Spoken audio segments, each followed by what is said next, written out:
ഞാൻ ഈ ഇന്റർവ്യൂവിനെ കുറിച്ച് 20 മിനിറ്റ് ഇന്റർവ്യൂവിനെ കുറിച്ച് പൊതുവായിട്ടുള്ള കാര്യങ്ങളും ഇന്റർവ്യൂവിൽ വരാവുന്ന 6 കഴിഞ്ഞ ക്ലാസ്സിൽ ഡിഫറെന്റ് ഇല്ലായിരുന്നു. അതാണ് പ്രശ്നം. കഴിഞ്ഞ ക്ലാസ്സിൽ നമ്മൾ പറഞ്ഞത് ഈ 20 മിനിറ്റ് നേരത്തെ ഇന്റർവ്യൂവിൽ ഉണ്ടായേക്കാവുന്ന പ്രധാനപ്പെട്ട മേഖലകൾ 6 ഡിഫറെന്റ് മേഖലകളെ കുറിച്ച് നമ്മൾ പറഞ്ഞു.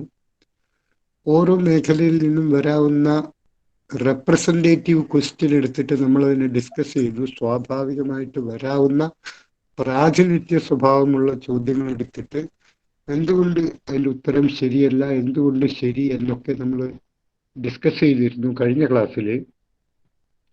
എനിവേ കഴിഞ്ഞ ക്ലാസ് ഒരു ഇൻട്രൊഡക്ടറി ക്ലാസ് ആയിരുന്നു. നേരിട്ട് ക്ലാസ്സിലേക്ക് പോയില്ല, ക്ലാസ്സിനെ കുറിച്ചുള്ള ക്ലാസ് ആയിരുന്നു അത്. അങ്ങനെയാണ് അതിനെ ഞാനതിന് മെറ്റ ക്ലാസ് എന്നാണ് പറയാ.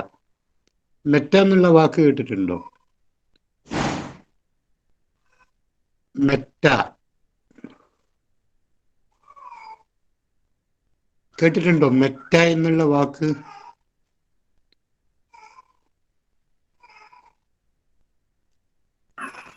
കേട്ടിട്ടുണ്ട്. ഒരു സെക്കൻഡ്.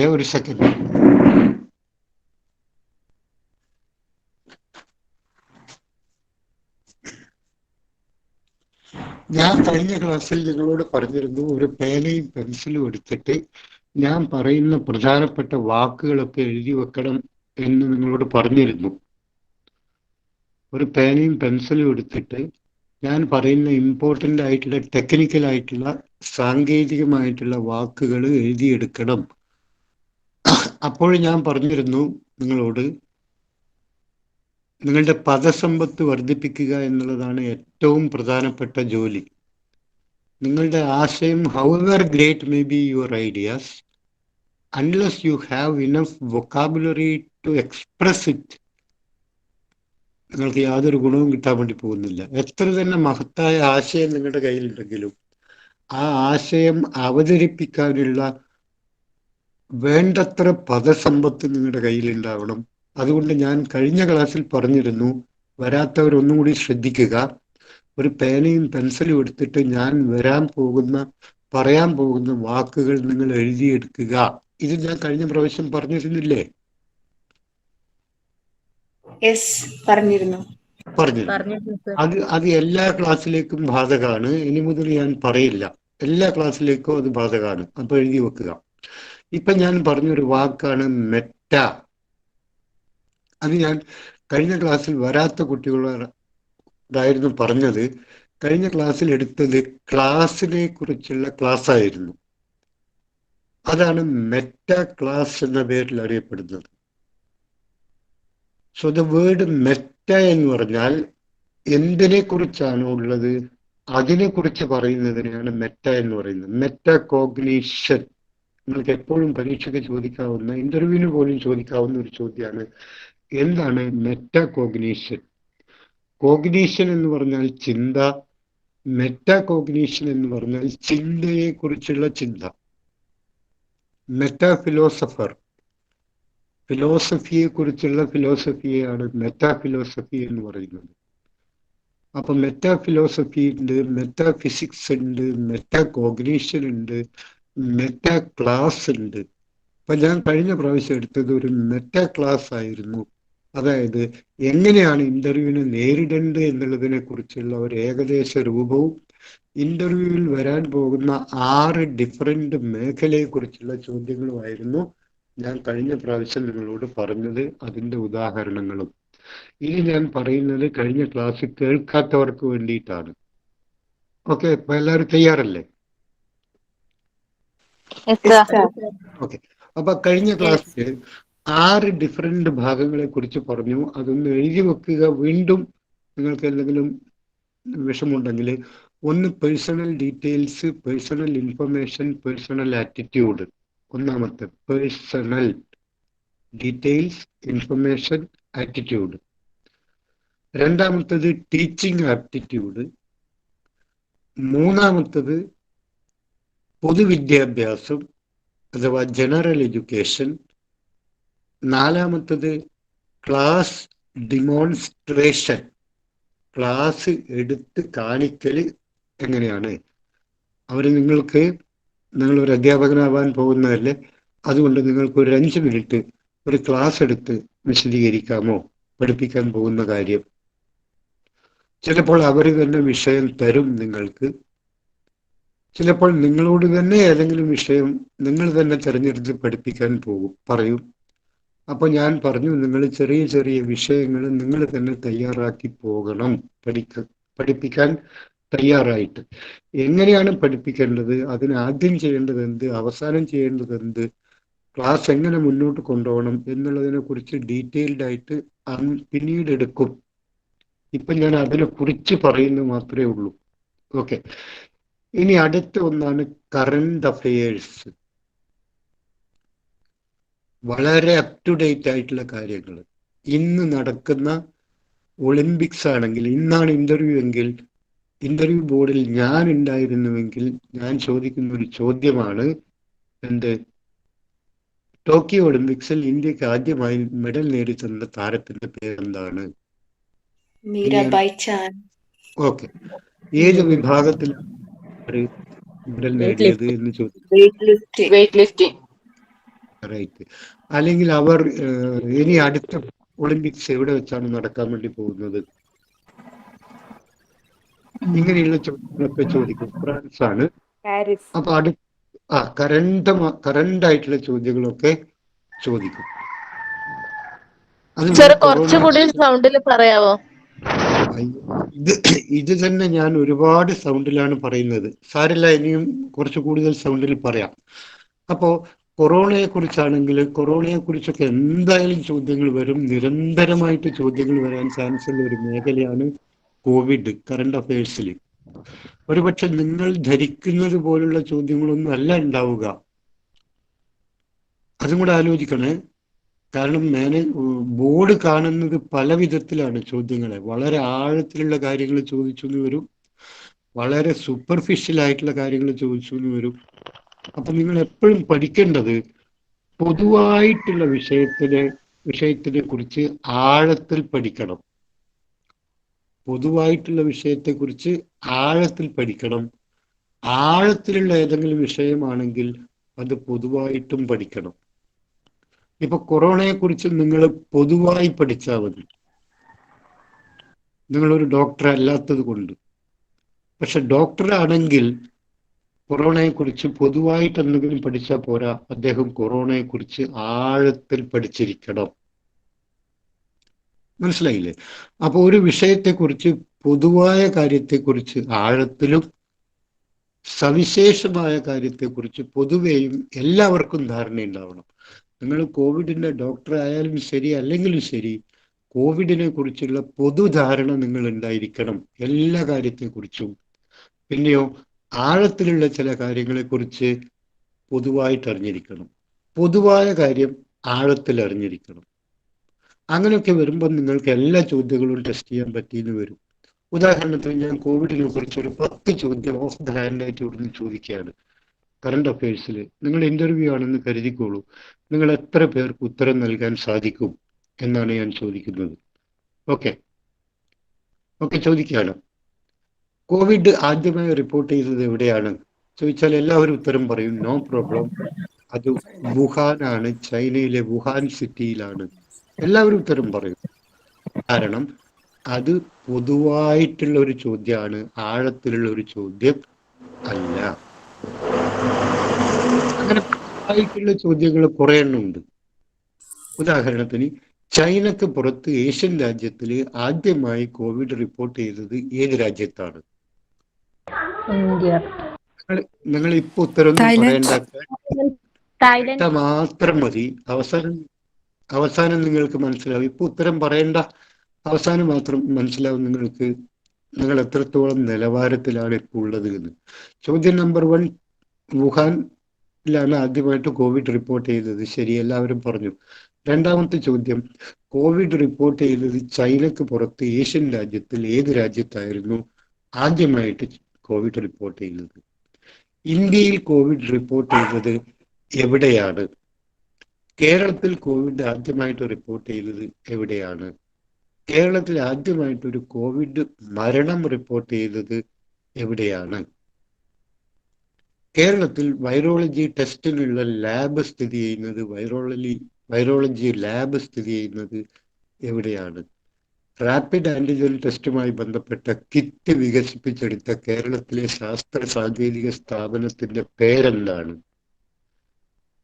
അതിഗുരുതരമായ കോവിഡ് രോഗം ബാധിച്ച് വെന്റിലേറ്ററിൽ കഴിയുന്നവർക്ക് വേണ്ടി അമേരിക്കൻ സംഘടനയായ NASA, national administration of aeronautics and space administration, NASA വികസിപ്പിച്ചെടുത്ത വെന്റിലേറ്ററിന്റെ പേരെന്താണ്? ഓക്കെ. മനുഷ്യനെ കൂടാതെ മറ്റേത് മൃഗത്തിലേക്കാണ് ആദ്യമായി COVID-19 ബാധിക്കപ്പെട്ടത്?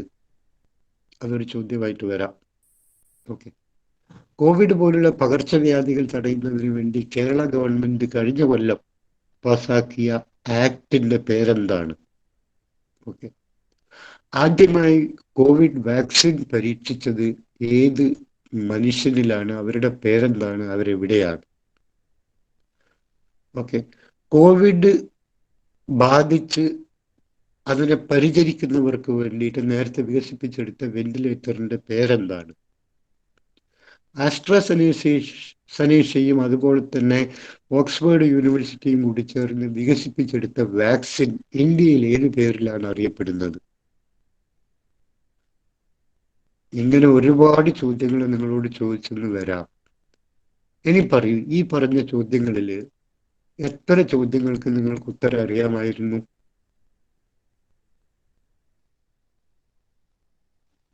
ഏതെങ്കിലും ഒരാൾ പറയും. ഹലോ. വളരെ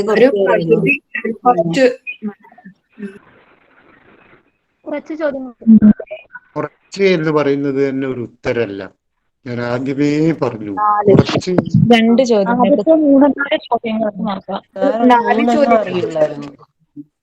ഓക്കെ. അപ്പൊ നിങ്ങളുടെ ക്വാളിറ്റി ഒന്നും കൂടെ മനസ്സിലാക്കുക. നിങ്ങൾ ഈ കുറച്ച് എന്ന് പറയുന്നത് ഒരു ഉത്തരല്ല. കുറച്ച് എന്ന് പറഞ്ഞു കഴിഞ്ഞാൽ 1 2 10 ഇതൊന്നും മറ്റുള്ള ആൾക്കറിയില്ല. കുറച്ച് എന്ന് പറയുന്നത് ഒരു സാങ്കല്പികമായിട്ടുള്ള പദമാണ്.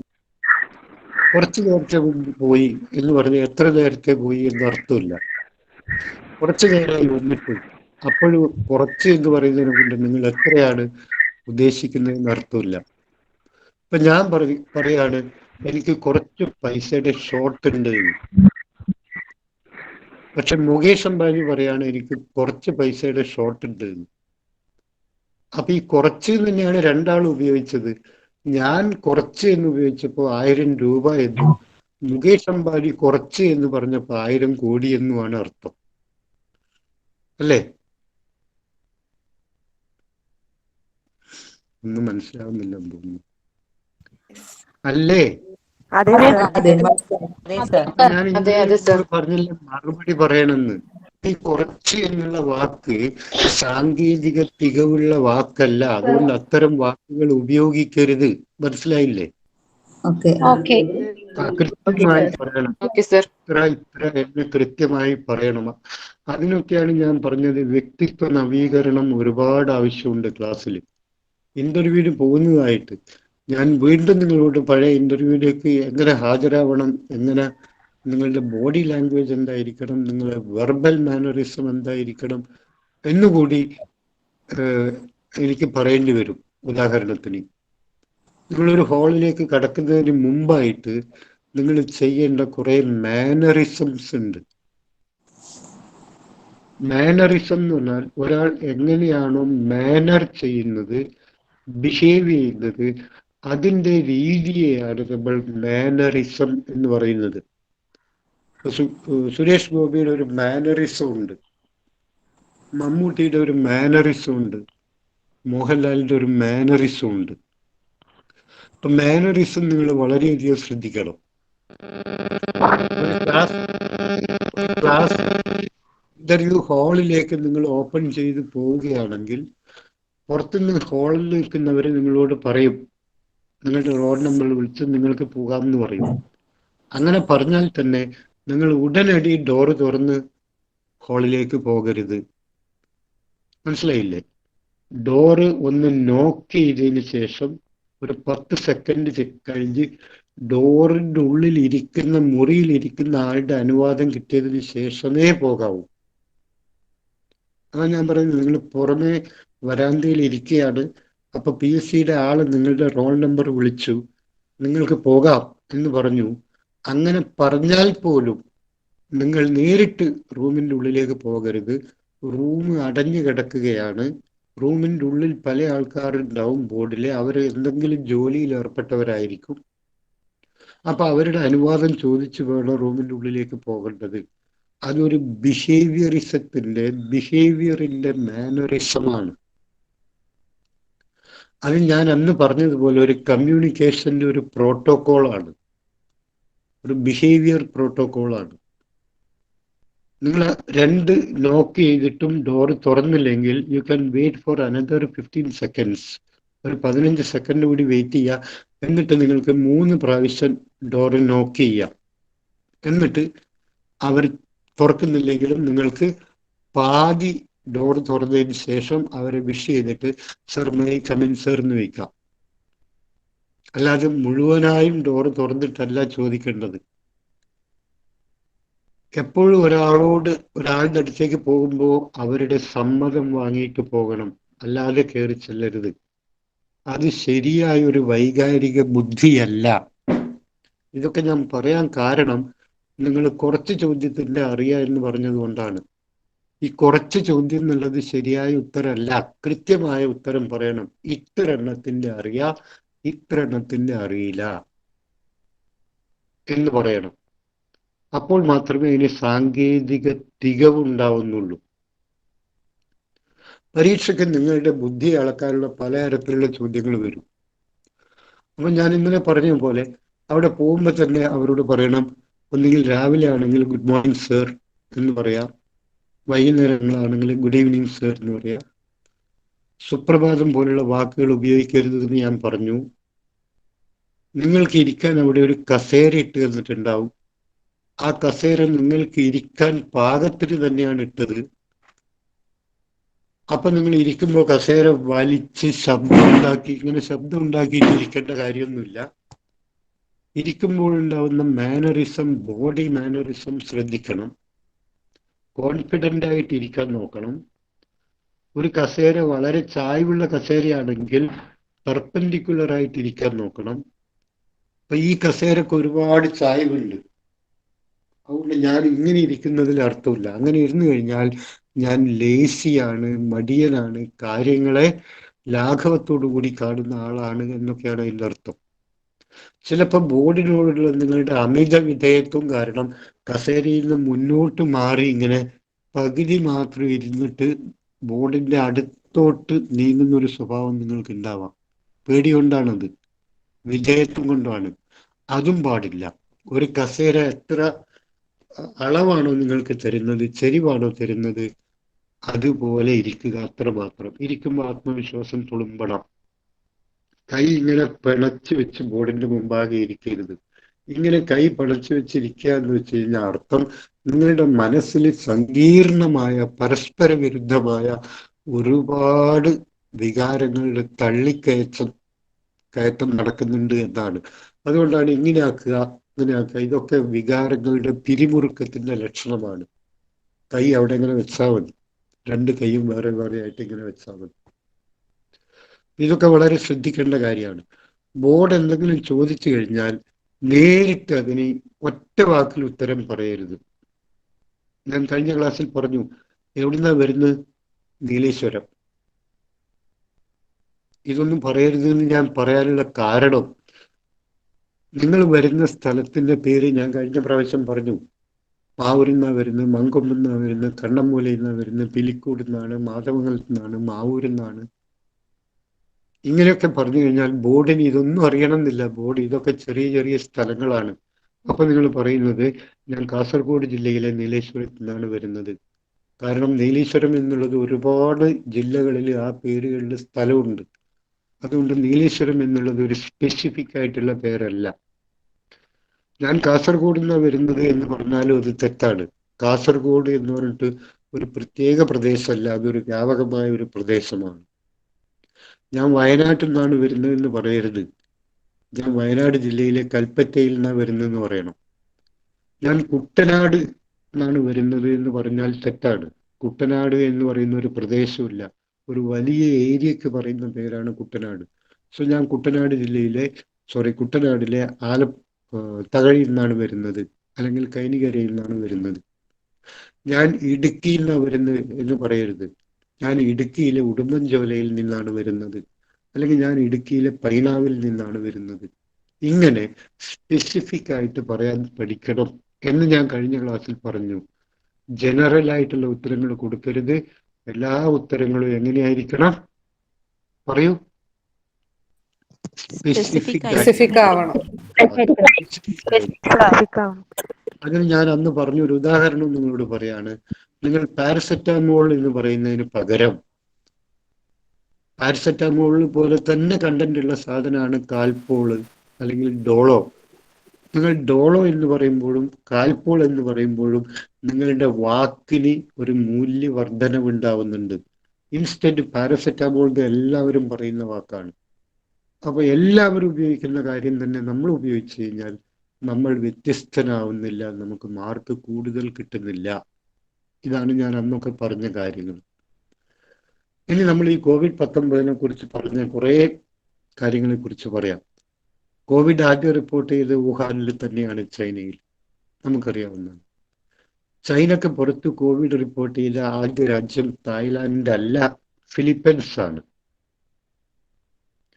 ചൈനക്ക് പുറത്ത്, ഏഷ്യക്ക് പുറത്ത് കോവിഡ് റിപ്പോർട്ട് ചെയ്ത ആദ്യത്തെ രാജ്യം ഫ്രാൻസ് ആണ്. ഇന്ത്യയിൽ കോവിഡ് റിപ്പോർട്ട് ചെയ്ത ആദ്യത്തെ സംസ്ഥാനം കേരളമാണ്. കേരളത്തിൽ തന്നെ തൃശ്ശൂരാണ് റിപ്പോർട്ട് ചെയ്തത്.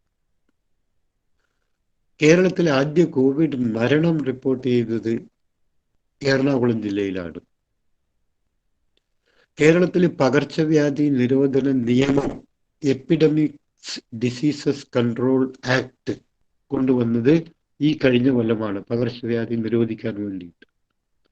ക്വാറന്റൈനും റിവേഴ്സ് ക്വാറന്റൈനും തമ്മിലുള്ള വ്യത്യാസം എന്താണെന്ന് പറയാമോ എന്ന് വെച്ചാൽ നിങ്ങൾക്ക് മനസ്സിലാക്കാൻ പറ്റണം.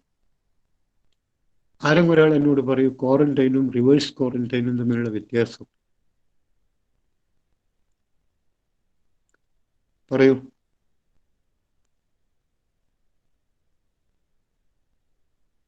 കേൾക്കുന്നുണ്ടല്ലോ ചോദ്യം അല്ലേ? ഹലോ. ഞാൻ പല സമയത്തും നിങ്ങളോട് പറഞ്ഞിരുന്നു, ഇതൊരു ലൈവ് കമ്മ്യൂണിക്കേഷൻ ക്ലാസ് ആണ്. ഞാൻ പറയുന്നത് നിങ്ങൾ കേൾക്കുന്നുണ്ടോ എന്ന് ഉറപ്പുവരുത്തണം എനിക്ക്. അതുകൊണ്ട് ഇടക്കിടക്ക് ഫീഡ്ബാക്ക് നൽകണം. യെസ് സർ എന്ന് പറഞ്ഞാൽ മാത്രം മതി. So that I know that you are there. Difference അറിയില്ല.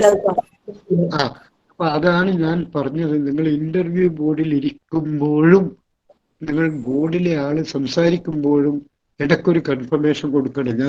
ഞാൻ പറഞ്ഞു തരാം എങ്ങനെ കൊടുക്കണം എന്നുള്ളത്.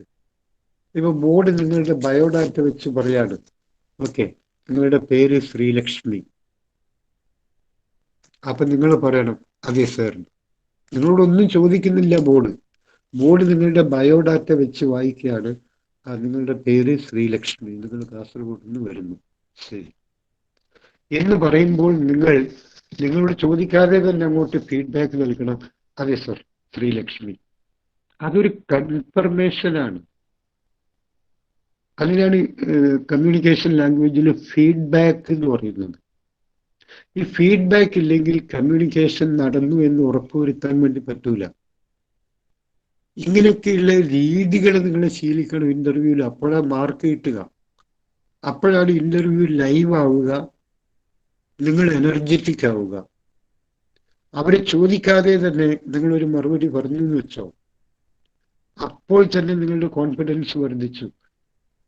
അപ്പൊ അവര് നിങ്ങളുടെ ബയോഡാറ്റ വെച്ച് പറയാണ്, ശരിയാ രാഹുല്, നിങ്ങൾ 2015 ഡിഗ്രി പാസ്സായതായി കാണുന്നത്.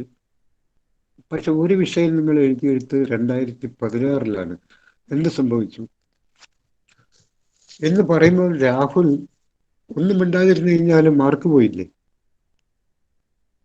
രാഹുൽ 2015 ഡിഗ്രി കംപ്ലീറ്റ് ചെയ്തു, പക്ഷെ ഒരു വിഷയം പൂർത്തിയാക്കിയത് 2016. അത് രാഹുൽ നോക്കി അവര് നിങ്ങളുടെ ബയോഡാറ്റ നോക്കിയപ്പോൾ ബോർഡിന് മനസ്സിലായി.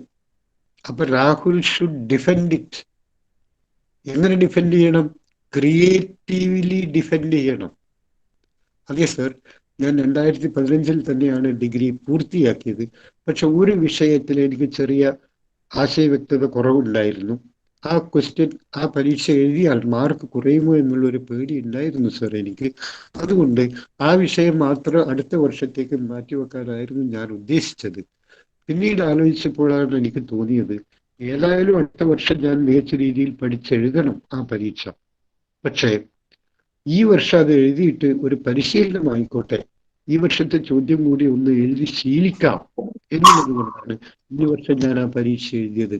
യഥാർത്ഥത്തിൽ ഞാൻ അടുത്ത വർഷം എഴുതാൻ മാത്രമേ ഉദ്ദേശിച്ചുള്ളൂ. എന്ന് പറഞ്ഞാൽ രാഹുൽ അവിടെ ഫെയിൽ അല്ലാതായതുപോലെയാണ് രാഹുൽ അവതരിപ്പിച്ചത്. ഇൻസ്റ്റന്റ് ആയിട്ട് അടുത്ത കൊല്ലം എഴുതാൻ മാത്രമേ ഉദ്ദേശിച്ചുള്ളൂ. പക്ഷെ ഇക്കൊല്ലം എഴുതി ഒരു പരിശീലനം കിട്ടാൻ വേണ്ടിയിട്ട്, ഒരു എക്സ്പീരിയൻസ് കിട്ടാൻ വേണ്ടിയിട്ടാണ് എഴുതിയത്. അതുകൊണ്ടാണ് മാർക്ക് കുറഞ്ഞു പോയത് എന്ന് ബോർഡിന് മനസ്സിലായി. ബോർഡ് അത് തൃപ്തികരമായി ഉൾക്കൊണ്ടു. ഇത് നിങ്ങളുടെ സമയോചിതമായ ഇടപെടലും കൃത്യമായ ഉത്തരവും കൊണ്ടുണ്ടായതാണ്. അപ്പൊ നിങ്ങൾക്ക് മാർക്ക് തരാൻ ഉദ്ദേശിക്കാത്ത ബോർഡും ഒരു മാർക്ക് തന്നു കഴിഞ്ഞു. ബിക്കോസ് നിങ്ങൾ നിങ്ങളുടെ ഉത്തരത്തെ പ്രസന്റ് ചെയ്ത രീതി അങ്ങനെയാണ്. So the style of presentation is very important. ഇപ്പൊ ഏതെങ്കിലും ഒരു ചോദ്യം നിങ്ങൾക്ക് പൊതുവിദ്യാഭ്യാസത്തെ കുറിച്ച്, എന്താണ് ശ്രദ്ധ എന്ന് ചോദിച്ചാൽ, ശ്രദ്ധയെക്കുറിച്ച് അറിയുന്ന കുട്ടികൾ പറയും, ഒരു വിധത്തിൽ പറയും. ശ്രദ്ധയെക്കുറിച്ച് അറിയാത്ത കുട്ടികൾ മിണ്ടാതിരിക്കും, അല്ലെങ്കിൽ ശ്രദ്ധയെക്കുറിച്ച് അറിയാത്ത കുട്ടികൾ ഒന്നും പറയാതിരിക്കും, അല്ലെങ്കിൽ അറിയില്ല എന്ന് പറയും. ഇതല്ലേ പറയാ, അല്ലേ?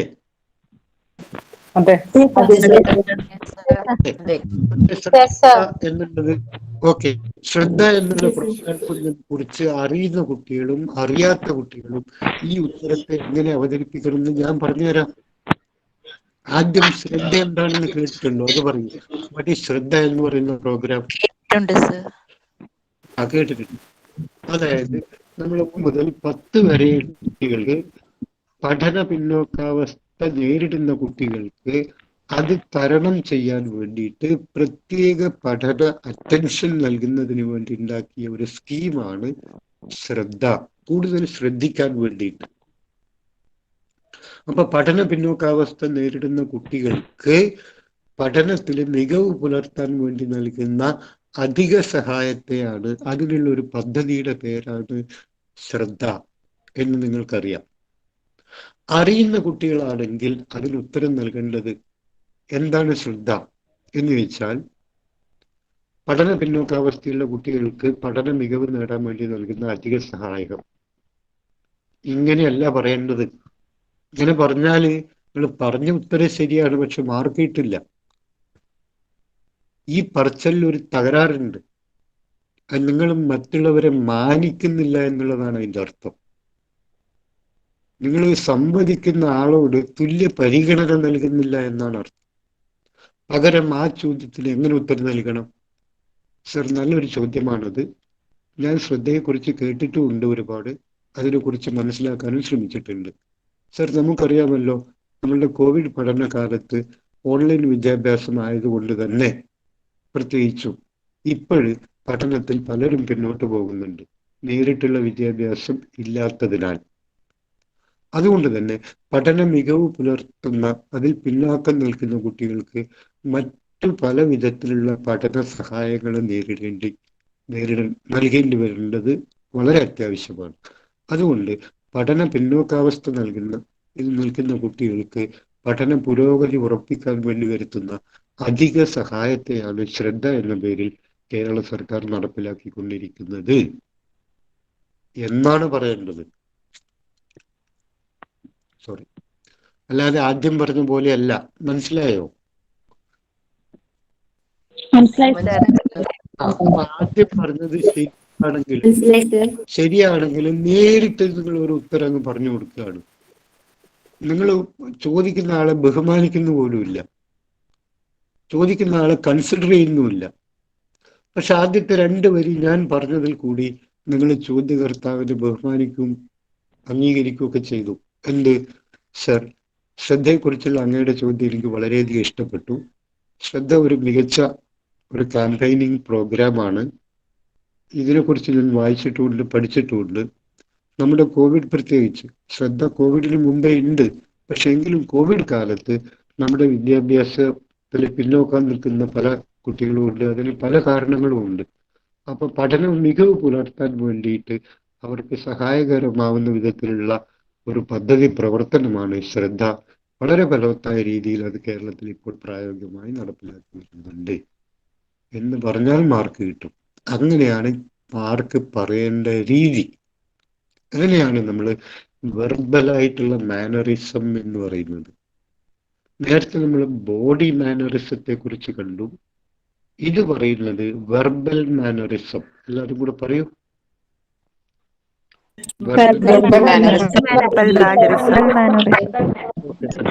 ഈ വെർബൽ മാനറിസം ഒരുപാട് രീതിയിലുണ്ട്. ഏതെങ്കിലും ഒരു ചോദ്യത്തിന് ഒറ്റ വാക്കിൽ നമുക്ക് ഉത്തരം നൽകാം. പക്ഷെ ആ ഒറ്റ വാക്കിൽ ഉത്തരം നൽകുന്നതിന് പോലെ അതൊരു സെന്റൻസിലാക്കിയാൽ കൂടുതൽ നൽകും. ചോദ്യം: കേരള വിദ്യാഭ്യാസ നിയമം പാസാക്കിയതപ്പോൾ 1949. ഇങ്ങനെ പറയണ്ട. ഇങ്ങനെ പറഞ്ഞാൽ അത് ഇംപ്രസ്ഡ് ആവില്ല. ഒരു അംബാസിഡർ ആണെങ്കിൽ, ഞാൻ അന്ന് നിങ്ങളോട് പറഞ്ഞു, നിങ്ങളുടെ ബ്രാൻഡ് അംബാസിഡർ ആണ് നിങ്ങൾ. ഒരു ബ്രാൻഡ് അംബാസിഡർ പറയുന്നത് അങ്ങനെയല്ല. കല്യാൺ ജ്വല്ലറിയുടെ ബ്രാൻഡ് അംബാസിഡർ ആണ് അനിൽ കപൂർ. സ്വർണത്തിന് എന്താ വില, ഡയമണ്ടിന് എന്താ വില എന്ന് ചോദിച്ചാൽ അദ്ദേഹം ഡയമണ്ടിന്റെ വിലയല്ല ആദ്യം പറഞ്ഞു കൊടുക്കുന്നത്. Any rate sir, your rate sir, argumentable rate sir, no problem sir, sit sir എന്നൊക്കെയാ പറയുന്നത്. പിന്നീടാണ് സ്വർണത്തിന്റെ വില പറയുന്നത്. അല്ലേ?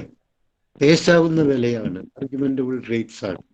അപ്പൊ നിങ്ങൾ എപ്പോഴാണ് കേരള വിദ്യാഭ്യാസ നിയമം നടപ്പിൽ വന്നത് എന്ന് ചോദിച്ചു കഴിഞ്ഞാൽ നിങ്ങൾ പറയണം, സർ, കേരള വിദ്യാഭ്യാസ നിയമം നടപ്പിൽ വന്നത്, കേരളത്തിലെ ഏറ്റവും പുരോഗമനപരമായ ആദ്യത്തെ നയം നടപ്പിൽ വന്നത് 1900 നവംബറിലാണ്. ഇങ്ങനെ പറഞ്ഞാൽ മതി. 1959 എന്ന് പറഞ്ഞാൽ മതി. അപ്പൊ ഒരു സെന്റൻസ് ആയി പറയാൻ പറ്റണം. പല ചോദ്യങ്ങൾക്കും ഉണ്ട് ഇല്ല എന്നാണ് ഉത്തരമെങ്കിൽ തലയാട്ടിയത് കൊണ്ട് കാര്യമില്ല. ഉണ്ട് എന്നുള്ളതിന് ഇങ്ങനെയും ഇല്ല എന്നുള്ളതിന് ഇങ്ങനെയും തലയാട്ടുന്നത് ഒരു രൂപയല്ല. ആംഗ്യ ഭാഷ പൂർണ്ണമായി ഒഴിവാക്കണം. ഇതൊക്കെ ബോഡി മാനറിസത്തിന്റെ ഭാഗമാണ്. ചിലപ്പോൾ ആംഗ്യ ഭാഷ ശീലിച്ച ആൾക്കാരാണ് നമ്മൾ, നാട്ടുമ്പുറത്തൊക്കെ ജീവിക്കുന്നുണ്ട്. അതുകൊണ്ട് അതൊരു ശരിയായ ഉത്തരം അല്ല.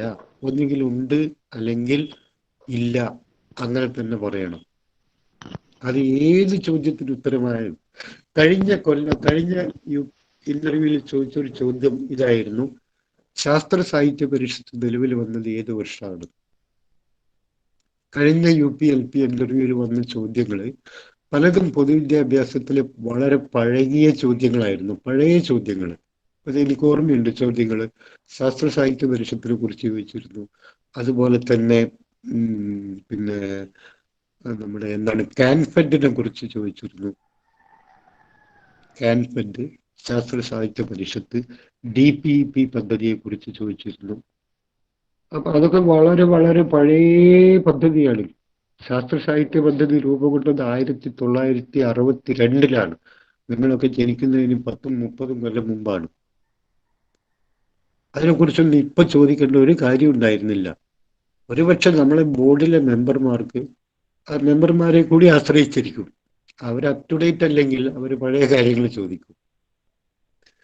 പക്ഷെ അപ് ടു ഡേറ്റ് ആയിട്ട് എല്ലാം അറിയുന്ന ഒരാളാണെങ്കിൽ പൊതുവിദ്യാഭ്യാസത്തെ കുറിച്ച് ചോദിക്കുന്നത്, ഇപ്പൊ ഈ കൊറോണ കാലത്ത് കൊണ്ടുവന്ന ഒരുപാട് പ്രോഗ്രാം ഉണ്ട്, അതിനെക്കുറിച്ചായിരിക്കും ചോദിക്കുക. സപ്പോസ് ഞാനാണെങ്കിൽ ചോദിക്കും, എന്താണ് വിദ്യാശ്രീ പദ്ധതി? അതിനെക്കുറിച്ച് കേട്ടിട്ടുണ്ടോ, അറിയാമോ, ഒന്ന് വിവരിക്കാമോ? ഇങ്ങനെയാണ് ഞാൻ ചോദിക്കുക. വിദ്യാശ്രീ പദ്ധതിയെ കുറിച്ച് ആർക്കെങ്കിലും അറിയോ? പറയും. ഇപ്പൊ KSFE വഴി കുട്ടികൾക്ക് പൈസ ആ കൊടുക്കുന്ന ഒരു സ്കീം. ഇല്ല, അതായത് വിദ്യാർത്ഥികൾക്ക് ലാപ്ടോപ്പ് നൽകുന്നതിനായിട്ട് KSFE കുടുംബശ്രീ മിഷനും സംയുക്തമായി ആരംഭിച്ച പദ്ധതി. അത് പറയുമ്പം സർ നമ്മുടെ ഇപ്പോൾ കൊറോണയുടെ അതിങ്ങനെ പറയണം. അതാണ് ഇപ്പൊ കൊറോണ കാലത്തെ വിദ്യാഭ്യാസത്തു കൂടിയാണ് സർ നമ്മൾ കടന്നു പോകുന്നത്. നേരിട്ടുള്ള പഠന ബോധന പ്രവർത്തനങ്ങൾ ഇപ്പോൾ ക്ലാസ് മുറിയിൽ നടക്കുന്നില്ല. അതിനാൽ തന്നെ ഓൺലൈൻ വിദ്യാഭ്യാസത്തിൽ കൂടിയാണ് മുഴുവൻ വിദ്യാഭ്യാസവും നടക്കുന്നത്. എന്നാൽ നമ്മളുടെ കേരളത്തിലെ മുഴുവൻ കുട്ടികൾക്കും ഈ ഓൺലൈൻ സൗകര്യം പൂർണ്ണമായും ലഭ്യമല്ല. അതുകൊണ്ട് തന്നെ ആ സേവനം എല്ലാവർക്കും ലഭ്യമാക്കാൻ വേണ്ടിയിട്ട് കേരള സർക്കാർ KSFEയുടെ സാമ്പത്തിക സഹായത്തോടു കൂടി നടപ്പിലാക്കി വരുന്ന ഒരു പദ്ധതിയുടെ പേരാണ് വിദ്യാശ്രീ. ഈ പദ്ധതി വഴി ലാപ്ടോപ്പ് നൽകാൻ വേണ്ടി KSFE കുടുംബശ്രീയുടെ സഹായത്തോടു കൂടി കുട്ടികൾക്ക് വായ്പാ സൗകര്യം ഒരുപ്പിച്ചു കൊടുക്കുന്നുണ്ട്. അതിന്റെ പേരാണ് വിദ്യാശ്രീ. ഇങ്ങനെ പറയണം. നിങ്ങൾ ഈ വിദ്യാശ്രീക്ക് പറഞ്ഞ ഉത്തരം നേരിട്ടുള്ള ഉത്തരാണ്. അങ്ങനെയല്ല പറയേണ്ടത്. അപ്പൊ നമ്മൾ കൊറോണയിൽ വെച്ച് തുടങ്ങണം. അപ്പൊ നിങ്ങൾക്കറിയാം, ബോർഡിന് മനസ്സിലാവും, യു നോ ദ ഹിസ്റ്റോറിക്കൽ പശ്ചാത്തലം. ഈ പദ്ധതി വരാറുണ്ടായ ഹിസ്റ്റോറിക്കൽ പശ്ചാത്തലത്തെ കുറിച്ച് നിങ്ങൾക്കറിയാം. നിങ്ങൾ എപ്പോഴും കറണ്ട് ആയിട്ടുള്ള അറിവ്, അഭിനവങ്ങളായിട്ടുള്ള അറിവ് സൂക്ഷിക്കുന്ന ആളാണ് എന്ന് ബോർഡിന് മനസ്സിലാവും. അപ്പോഴാണ് മാർക്ക് വരിക. അല്ലാണ്ട് വിദ്യാശ്രീ പദ്ധതിയെ കുറിച്ച് എല്ലാവരും പറഞ്ഞു എന്ന് വരും. ഇപ്പൊ വിദ്യാതരംഗിണി പദ്ധതി. എന്താണ് വിദ്യാതരംഗിണി പദ്ധതി? വിദ്യാതരംഗിണി എന്താണ് പറയൂ. കുട്ടികൾക്ക് മൊബൈൽ ഫോൺ വാങ്ങാനായി കോവിഡ് സാഹചര്യത്തിൽ എല്ലാവർക്കും കഴിഞ്ഞെന്ന് വരില്ല. അതിന് വേണ്ടിയിട്ട് ഗവൺമെന്റ് സഹകരണ സ്ഥാപനങ്ങൾ വഴി 10,000 രൂപ വരെ വായ്പ നൽകുന്ന ഒരു പദ്ധതിയാണ്. റൈറ്റ്. എന്നിട്ട് അതിന്റെ അവസാനം കൂടെ സാറിനും കൂടെ പറയണം കേട്ടോ. Okay sir. ഓക്കെ. അതായത് ഈ കോവിഡ് സാഹചര്യത്തിൽ വീണ്ടും ആദ്യം പറഞ്ഞ കാര്യം തന്നെ വീണ്ടും പറയാം. സർ, കോവിഡ് സാഹചര്യത്തിൽ നേരിട്ടുള്ള ബോധനം ഇപ്പോൾ നടക്കുന്നില്ലല്ലോ. കഴിഞ്ഞ ഒരു വർഷമായിട്ട് ക്ലാസ് റൂമിൽ നേരിട്ടുള്ള ബോധനങ്ങളൊന്നും നടക്കുന്നില്ല. ബോധനങ്ങളെല്ലാം ഓൺലൈൻ വഴിയാണ് നടക്കുന്നത്. എന്നാൽ പല കുട്ടികളുടെ കയ്യിലും ഓൺലൈൻ സൗകര്യങ്ങൾ ഇല്ല. ഈ ന്യൂനത പരിഹരിക്കാനായിട്ട് എല്ലാ കുട്ടികൾക്കും മൊബൈൽ ഫോൺ വാങ്ങാൻ വേണ്ടിയിട്ട് സഹകരണ ബാങ്കുകൾ വഴി കുട്ടികൾക്ക് 10,000 രൂപ വരെ പലിശരഹിത വായ്പ അനുവദിച്ചു കൊടുക്കുന്ന ഒരു പദ്ധതിയുടെ പേരാണ് വിദ്യാതരംഗിണി എന്ന് പറയുന്നത്. അങ്ങനെ പറയുമ്പോൾ നിങ്ങൾക്ക് അഡീഷണൽ മാർക്ക് കൂടി നൽകും. അല്ലാതെ നേരിട്ട് ഉത്തരം ചടപടാന്ന് പറഞ്ഞിട്ട് എടുത്ത് പറയരുത് എന്നാണ് ഞാൻ പറഞ്ഞതിൻ്റെ അർത്ഥം. ഇതൊക്കെ നിങ്ങൾ മനസ്സിലാക്കി വെക്കണം, ഓർത്ത് വെക്കണം, ഉത്തരം പറയുന്ന രീതി എങ്ങനെയാണ് എന്നുള്ളതിനെ കുറിച്ച്. അപ്പൊ അഗൈൻ ഞാൻ ഇതിന്റെ കാര്യത്തെ കുറിച്ച് പറഞ്ഞു. നേരത്തെ കോവിഡിന്റെ കാര്യത്തിൽ കുറെ ചോദ്യങ്ങൾ വന്നു. കേരള എപ്പിഡമിക് ഡിസീസസ് ആക്ട് 2020 ഇങ്ങനെ പാസ്സാക്കിയ നിയമമാണ്. പിന്നെ കോവിഡ് ബാധിച്ച ആദ്യത്തെ മൃഗം, മനുഷ്യനെ അല്ലാതെ ബാധിച്ച മൃഗം, അത് കടുവയാണ്. ന്യൂയോർക്കിലെ, അമേരിക്കയിലെ ന്യൂയോർക്കിലെ ബ്രോൺസ് മൃഗശാലയിലെ കടുവക്കാണ് ആദ്യമായിട്ട് ഈ രോഗം ബാധിച്ചത്. ക്വാറന്റൈൻ, റിവേഴ്സ് ക്വാറന്റൈൻ തമ്മിലുള്ള വ്യത്യാസം എന്താണെന്ന് വെച്ചാൽ, ക്വാറന്റൈൻ എന്ന് പറയുന്നത് രോഗം ബാധിച്ചവരെ മറ്റുള്ളവരിൽ നിന്നും മാറ്റി നിർത്തുക, അത് ക്വാറന്റൈൻ. റിവേഴ്സ് ക്വാറന്റൈൻ എന്ന് വെച്ചാൽ രോഗം ബാധിക്കാൻ സാധ്യതയുള്ള പ്രായാധിക്യമുള്ളവരെയും മറ്റു രോഗമുള്ളവരെയും വീട്ടിലെ മറ്റുള്ളവരിൽ നിന്നും മാറ്റി നിർത്തുക. അവരെ പുറത്തേക്കൊന്നും ഇറങ്ങരുത്. എന്നാൽ വീട്ടിലെ കാര്യങ്ങൾ നടക്കുകയും ചെയ്യണം. അതിനുവേണ്ടി ആരോഗ്യവും കഴിവും ഉഷാറൊക്കെയുള്ള പുരുഷന്മാർ പുറത്തു പോയി ജോലി ചെയ്യുക. എന്നിട്ട് പ്രായമായവരെയും രോഗം വരാൻ സാധ്യതയുള്ളവരെയും വൾനറബിൾ ആയിട്ടുള്ള ആൾക്കാരെയും കുട്ടികളെയും ഗർഭിണികളെയും ഒക്കെ വീട്ടിൽ ഇരുത്തുക. ഇതിനാണ് റിവേഴ്സ് ക്വാറന്റൈൻ എന്ന് പറയുന്നത്. എപ്പോഴും പരീക്ഷയ്ക്ക് എന്തായാലും ചോദിക്കാൻ ചാൻസുള്ള ചോദ്യമാണ്, ക്വാറന്റൈനും റിവേഴ്സ് ക്വാറന്റൈനും തമ്മിലുള്ള വ്യത്യാസം ഒന്ന് പറയാമോ? അപ്പൊ നിങ്ങൾ ആശയപരമായി വളരെ കൃത്യത ഉണ്ടായിരിക്കണം. ഈ ചോദ്യമൊക്കെ കറണ്ട് അഫയേഴ്സിൽ വരാവുന്ന ചോദ്യങ്ങളാണ്. കറണ്ട് അഫയേഴ്സ് അങ്ങനെ പഠിക്കണം. അതുകൊണ്ട് ഒരു ചോദ്യം ഒരു ഉത്തരവായിട്ട് പഠിക്കരുത്. ഇതൊക്കെ നമ്മൾ കറണ്ട് അഫയേഴ്സ് എടുക്കുന്ന സമയത്ത് പറയും. കറണ്ട് അഫയേഴ്സിൽ ഞാൻ അന്ന് പറഞ്ഞു, പ്രധാനപ്പെട്ട പഠിക്കേണ്ട മേഖലകൾ കുറേ ഉണ്ട്. ഒന്ന് പൗരത്വ ഭേദഗതി നിയമം, മറ്റൊന്ന് ജമ്മു കാശ്മീരിൻ്റെ 370 വകുപ്പ് എടുത്തു കളയൽ, പിന്നെ കേരളത്തിൻ്റെ ഇന്ത്യയുടെയും ഇപ്പോഴത്തെ ബജറ്റ്, ലക്ഷദ്വീപിൽ നടക്കുന്ന ഭരണപരിഷ്കാരങ്ങൾ, പിന്നെ അതുപോലെ തന്നെ കേരളത്തിൽ കഴിഞ്ഞ 2018-ലും 2019-ലും ഉണ്ടായ പ്രളയത്തെക്കുറിച്ചുള്ള കാര്യങ്ങൾ, പ്രളയാനന്തര പ്രവർത്തനങ്ങൾ കേരളത്തിൽ നടത്തി വരുന്നത്, റീബിൽഡ് കേരള പോലുള്ള പദ്ധതികൾ, ലൈഫ് പദ്ധതികൾ, കിഫ്ബിയെ കുറിച്ചുള്ള ചോദ്യങ്ങൾ, പിന്നെ കറണ്ട് അഫയേഴ്സിൽ തന്നെ വിദ്യാഭ്യാസവുമായി ബന്ധപ്പെട്ട കറണ്ട് അഫയേഴ്സ് ചോദ്യങ്ങൾ ധാരാളം. ഇങ്ങനെയൊക്കെയുള്ള ചോദ്യങ്ങൾ, ഈവൻ ടോക്കിയോ ഒളിമ്പിക്സ്, കോവിഡ്, ഇതൊക്കെ വരാൻ സാധ്യതയുണ്ട്. അപ്പൊ ഇതൊക്കെ കേന്ദ്രീകരിച്ച് നിങ്ങൾ ആഴത്തിൽ പഠിച്ചു വെക്കണം. എന്തെങ്കിലും കാര്യം ബൈഹാർട്ട് പഠിച്ചു വെച്ചാൽ മാത്രം പോരാ. ഇപ്പൊ ഞാൻ നേരത്തെ പറഞ്ഞു, റാപ്പിഡ് ആന്റിജൻ ടെസ്റ്റിന്റെ കിറ്റുകൾ രൂപീകരിച്ചെടുക്കുന്ന കേരളത്തിലെ പ്രധാനപ്പെട്ട ഒരു കേന്ദ്ര ഗവൺമെന്റ് സ്ഥാപനമുണ്ട്. അതിന്റെ പേരാണ് Rajiv Gandhi institute for biotechnology. കേരളത്തിലെ ഏത് മെഡിക്കൽ കോളേജിനെയാണ് ആദ്യമായിട്ട് സമ്പൂർണ്ണ കോവിഡ് മെഡിക്കൽ കോളേജുകളായിട്ട് മാറ്റിയത്? ഉത്തരം ആരെങ്കിലും പറയൂ? ആർക്കും അറിയില്ല. മെഡിക്കൽ കോളേജ്, ഏതാ? ട്രിവാൻഡ്രം കോളേജാണ്.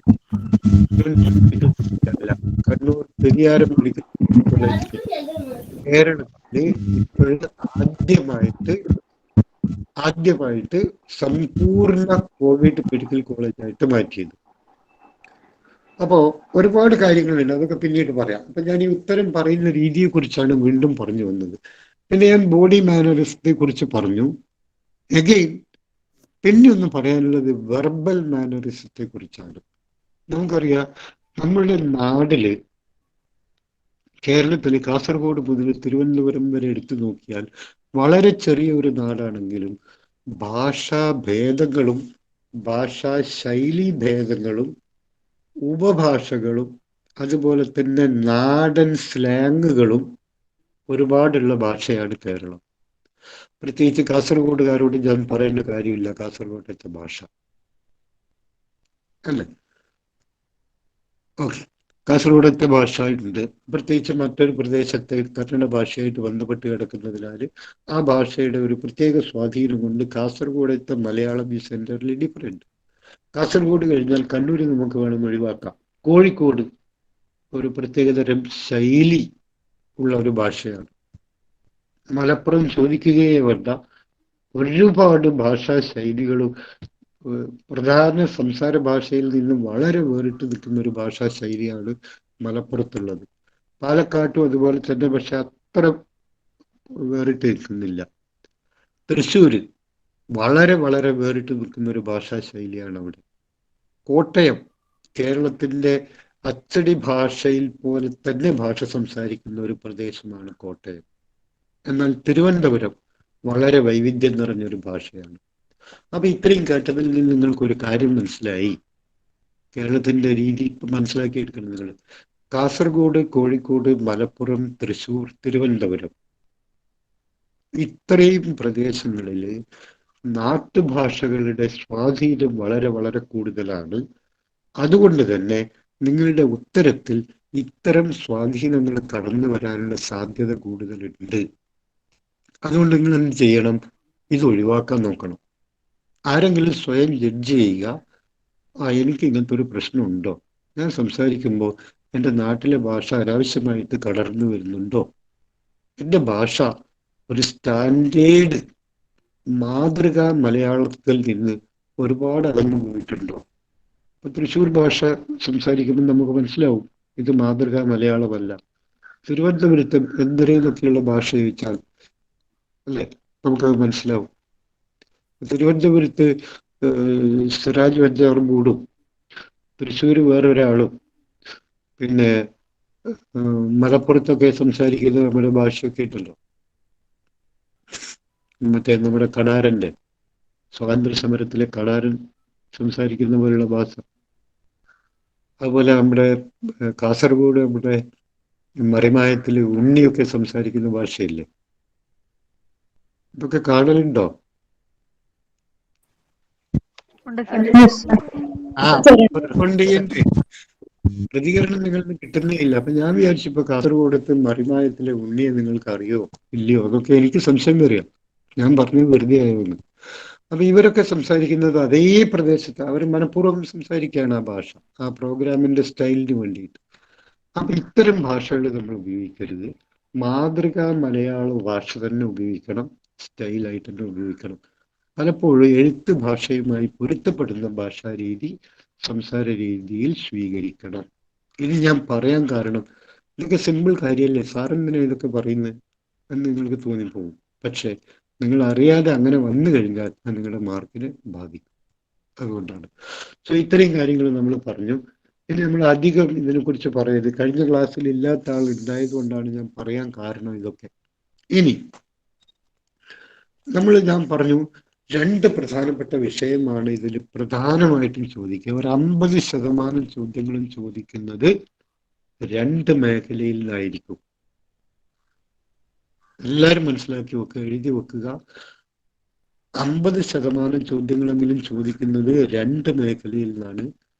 ഒന്നാമത്തെ മേഖല ടീച്ചിങ് ആപ്റ്റിറ്റ്യൂഡ്, രണ്ടാമത്തെ മേഖല പൊതുവിദ്യാഭ്യാസം. അപ്പൊ ഇതിനെ കുറിച്ച് നന്നായിട്ട് അറിയണം. ഇതിനെക്കുറിച്ച് അറിഞ്ഞാൽ നിങ്ങൾ ഇന്റർവ്യൂ വിജയിച്ചു എന്നർത്ഥം. ഇന്റർവ്യൂ വിജയിക്കുക എന്ന് പറഞ്ഞാൽ അതിന്റെ അർത്ഥം ഇന്റർവ്യൂവിൽ 20 മാർക്കാണ്. അപ്പൊ പല കുട്ടികൾക്കും സംശയം തോന്നിയിട്ടുണ്ട്. കഴിഞ്ഞ കൊല്ലം 14 മാർക്ക് വരെയാണ് UPക്ക് കിട്ടിയത്, 15 മാർക്കാണ് UPക്ക് കിട്ടിയ ഹൈ മാർക്ക്, LPക്ക് കിട്ടിയത് 14 മാർക്കാണ്, 7 മാർക്ക് എല്ലാവർക്കും കിട്ടും, ഒരു 8 മാർക്ക് എന്തായാലും കിട്ടും, അറ്റൻഡ് ചെയ്താൽ കിട്ടും. ഇങ്ങനെയൊക്കെയുള്ള തെറ്റിദ്ധാരണകൾ നമ്മുടെ മനസ്സിൽ ധാരാളമുണ്ട്. PSC ഒരിക്കലും ഒരു തീരുമാനം എടുക്കൂല ഇത്ര മാർക്കേ കൊടുത്തുകൂടൂ. സപ്പോസ് നിങ്ങൾ ഹൈലി എക്സെപ്ഷണൽ ആയിട്ടുള്ള കാൻഡിഡേറ്റ് ആണ്, നിങ്ങളുടെ ഉത്തരങ്ങളെല്ലാം ബോർഡിന് ബോധ്യപ്പെട്ടു, ബോർഡിനെ അമ്പരപ്പിച്ചു, നിങ്ങളുടെ നിർദ്ദേശങ്ങൾ വിദ്യാഭ്യാസത്തിന് വളരെ വളരെ ഗുണം ചെയ്യുമെന്ന് ബോർഡിന് തോന്നിയാൽ, അത്രയധികം അതുല്യമായിട്ടുള്ള പ്രതിഭയായിട്ട് നിങ്ങൾ ബോർഡിന് തോന്നിക്കഴിഞ്ഞാൽ ബോർഡ് നിങ്ങൾക്ക് 20-ൽ 20 മാർക്ക് തരുന്നതിന് എന്താ തെറ്റ്? 19 മാർക്ക് തരുന്നതിന് എന്താ തെറ്റ്? ഒരു തെറ്റും ഞാൻ കാണുന്നില്ല.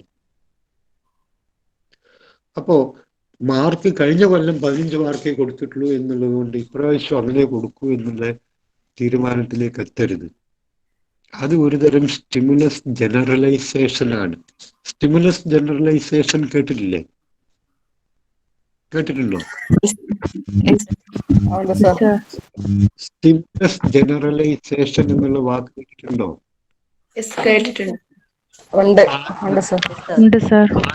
ബന്ധപ്പെട്ട സമയത്താണ് അത് കേട്ടത്?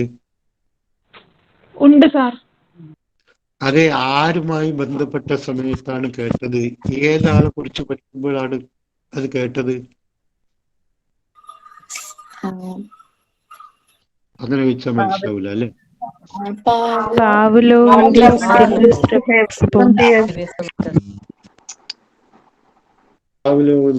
പാവ്ലോവല്ല, തോണ്ടൈക്കിനെ കുറിച്ച് പറയുമ്പോഴാണ് നമ്മൾ സ്റ്റിമുലസ് ജനറലൈസേഷനെ കുറിച്ച് പഠിക്കുന്നത്. സ്റ്റിമുലസ് ജനറലൈസേഷൻ ഉണ്ട്, സ്റ്റിമുലസ് എക്സ്റ്റിങ്ഷൻ ഉണ്ട്. അതായത് ചോദകങ്ങളുടെ സാമാന്യവൽക്കരണമുണ്ട്, ചോദകങ്ങളുടെ വിവേചനമുണ്ട്, ചോദകങ്ങളുടെ പുനഃപ്രാപ്തിയുണ്ട്.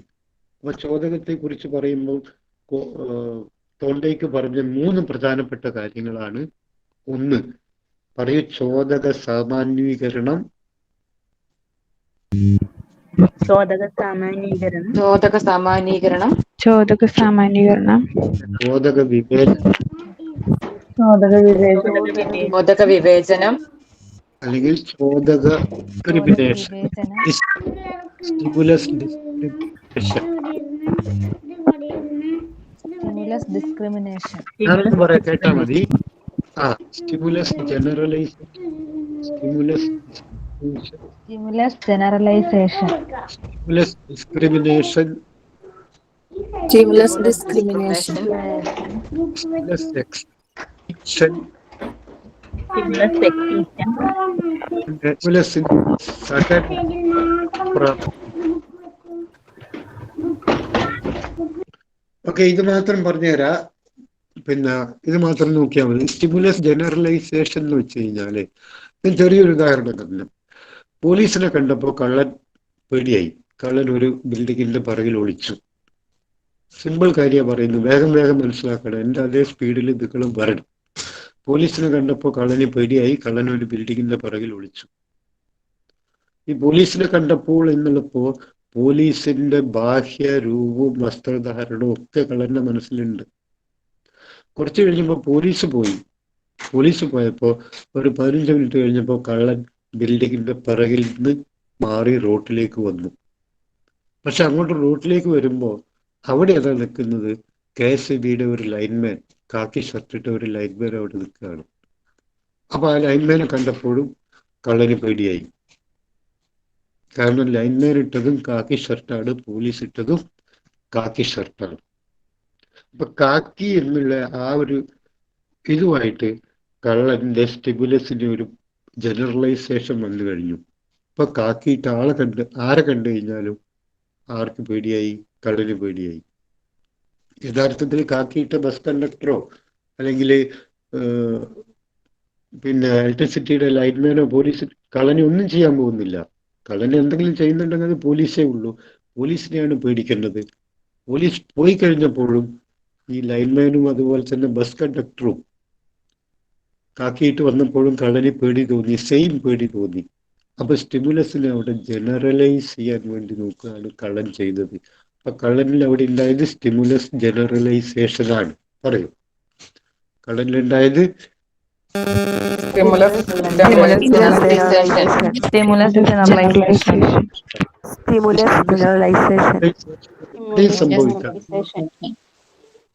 എവിടെയും സംഭവിക്കാം.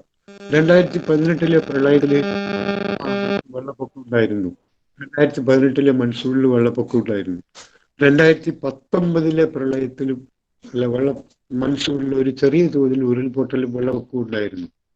എന്ന് പറയുമ്പോൾ 2020 മൺസൂൺ സമയത്തെ കുറിച്ച് നമുക്ക് പൊതുവെ ഒരു പേടി വരും. ഒരിക്കലും അങ്ങനെ ആയിരിക്കുമോ എന്നുള്ളത്. അത് ഒരുതരം സ്റ്റിമുലസ് ജനറലൈസേഷൻ ആണ്. മനസ്സിലായില്ലേ? ഓക്കെ, അതൊക്കെ അവിടെ ടീച്ചിങ് ആപ്റ്റിറ്റ്യൂഡിനെ കുറിച്ചും കറണ്ട് അഫയേഴ്സിനെ ജനറൽ എഡ്യൂക്കേഷനെ കുറിച്ചുമായിരിക്കും ഇനി പറയാൻ വേണ്ടി നമ്മൾ പോകുന്നത്. അപ്പൊ ഇതൊക്കെ ഞാൻ വീണ്ടും വീണ്ടും ആവർത്തിക്കേണ്ടി വരുന്നതാണ്. കഴിഞ്ഞ കാലത്തെ കാര്യങ്ങൾ തന്നെ, കഴിഞ്ഞതിൽ പറഞ്ഞു തന്നെ ആവർത്തിക്കുന്നത്. നിങ്ങളത് വേണ്ട വിധം ഉൾക്കൊണ്ടുവെന്ന് എനിക്ക് തോന്നാത്തത് കൊണ്ടാണ്. എനിവേ, ഞാൻ നിങ്ങൾക്ക് കുറച്ചും കൂടെ സമയം തരുന്നു, നിങ്ങളൊന്ന് പാകപ്പെട്ട് വരാൻ വേണ്ടിയിട്ട്. ഇനി നമുക്ക് ടീച്ചിങ് ആപ്റ്റിറ്റ്യൂഡിലെ ഒരു ചോദ്യം നോക്കാം. ടീച്ചിങ് ആപ്റ്റിറ്റ്യൂഡിൽ നിങ്ങളോട് ചോദിക്കുകയാണ്, ശരി, കുട്ടികൾ ആര് ഉള്ളത് അവരൊന്ന് ജസ്റ്റ് മ്യൂട്ടാക്കി വെക്കാം. ഓക്കെ, ശരി. ഇതൊക്കെ അറിയാം നിങ്ങൾ. ഇത് പരിഹരിക്കാൻ വേണ്ടിയിട്ട് നമ്മളെ കേരള ഗവൺമെന്റിന്റെ ഒരു പദ്ധതിയുണ്ട്. ആ പദ്ധതിയുടെ പേരറിയോ നിങ്ങൾക്ക്? അതായത് ഈ ഓൺലൈൻ കാലത്ത് വിദ്യാഭ്യാസം കൊടുക്കുന്നില്ലേ? ഓൺലൈൻ കാലത്ത് വിദ്യാഭ്യാസം ഇപ്പൊ നമ്മൾ കൊടുക്കുന്നത് ഒന്ന് കൈറ്റ് വഴിയുള്ള വിക്ടേഴ്സ് ചാനലിൽ കൂടിയാണ്. 1. 2, അധ്യാപകർ മൊബൈൽ ഫോൺ മുഖേന ക്ലാസ് എടുത്തിട്ടാണ്, ഗൂഗിൾ മീറ്റിലോ മറ്റോ ക്ലാസ് എടുത്തിട്ടാണ് നമ്മൾ ലൈവായിട്ട് കൊടുക്കുന്നത്. ഇപ്പോഴത്തെ ക്ലാസ്സുകൾ, ഓൺലൈൻ ക്ലാസ്സുകൾ അല്ലേ? അപ്പൊ അതെ, ഇതിന് ഒരുപാട് ന്യൂനതകളുണ്ട്. ഈ ന്യൂനതകൾ പരിഹരിക്കാൻ വേണ്ടിയിട്ടാണ് കേരള സർക്കാർ കൈറ്റും വിദ്യാഭ്യാസ വകുപ്പും കൈറ്റും ഗൂഗിളും ചേർന്നിട്ട് ഇപ്പൊ ഒരു പുതിയ പദ്ധതി കൊണ്ടുവന്നിട്ടുണ്ട്. പരീക്ഷയ്ക്ക് എന്തായാലും ചോദിക്കും, കറണ്ട് അഫയേഴ്സിൽ ചോദിക്കും, പൊതുവിദ്യാഭ്യാസത്തിലും ചോദിക്കും. അതായത് പൊതുവിദ്യാഭ്യാസത്തിലെ കറണ്ട് അഫയേഴ്സിന്റെ ചോദ്യമായിട്ട് മാറാം. അല്ലെങ്കിൽ എന്താണ് G-SUIT? G-SUIT പറയൂ എല്ലാവരും.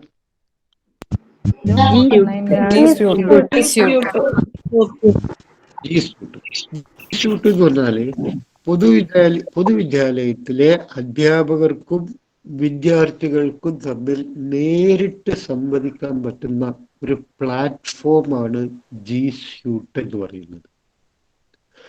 പലപ്പോഴും കൈറ്റിന്റെ വിക്ടേഴ്സ് ചാനൽ വഴിയുള്ള സംപ്രേഷണം വഴി അത് ഏകപക്ഷീയമായ ഒരു സംപ്രേഷണമാണ്, യൂണിവേഴ്സൽ കമ്മ്യൂണിക്കേഷനാണ്.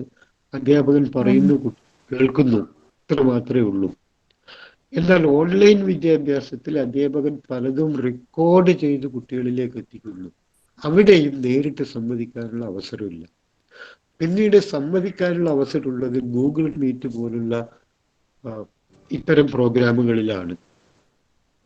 അപ്പോ ഈ നേരിട്ടുള്ള സംവാദം ഒഴിവാവുന്നത് കൊണ്ട്, ഇല്ലാതാവുന്നത് കൊണ്ട് അത് വിദ്യാഭ്യാസത്തിന്റെ മേന്മയെ ഒരുപാട് ബാധിക്കുന്നുണ്ട്, നേട്ടത്തെ ഒരുപാട് ബാധിക്കുന്നുണ്ട്. റിസൾട്ട് ഒരുപക്ഷെ നമുക്ക് 99.47% ഒക്കെ ഉണ്ടാവും SSLCക്ക്. പരീക്ഷകൾക്ക് ചോദിക്കാവുന്ന ഒരു കാര്യമാണത്.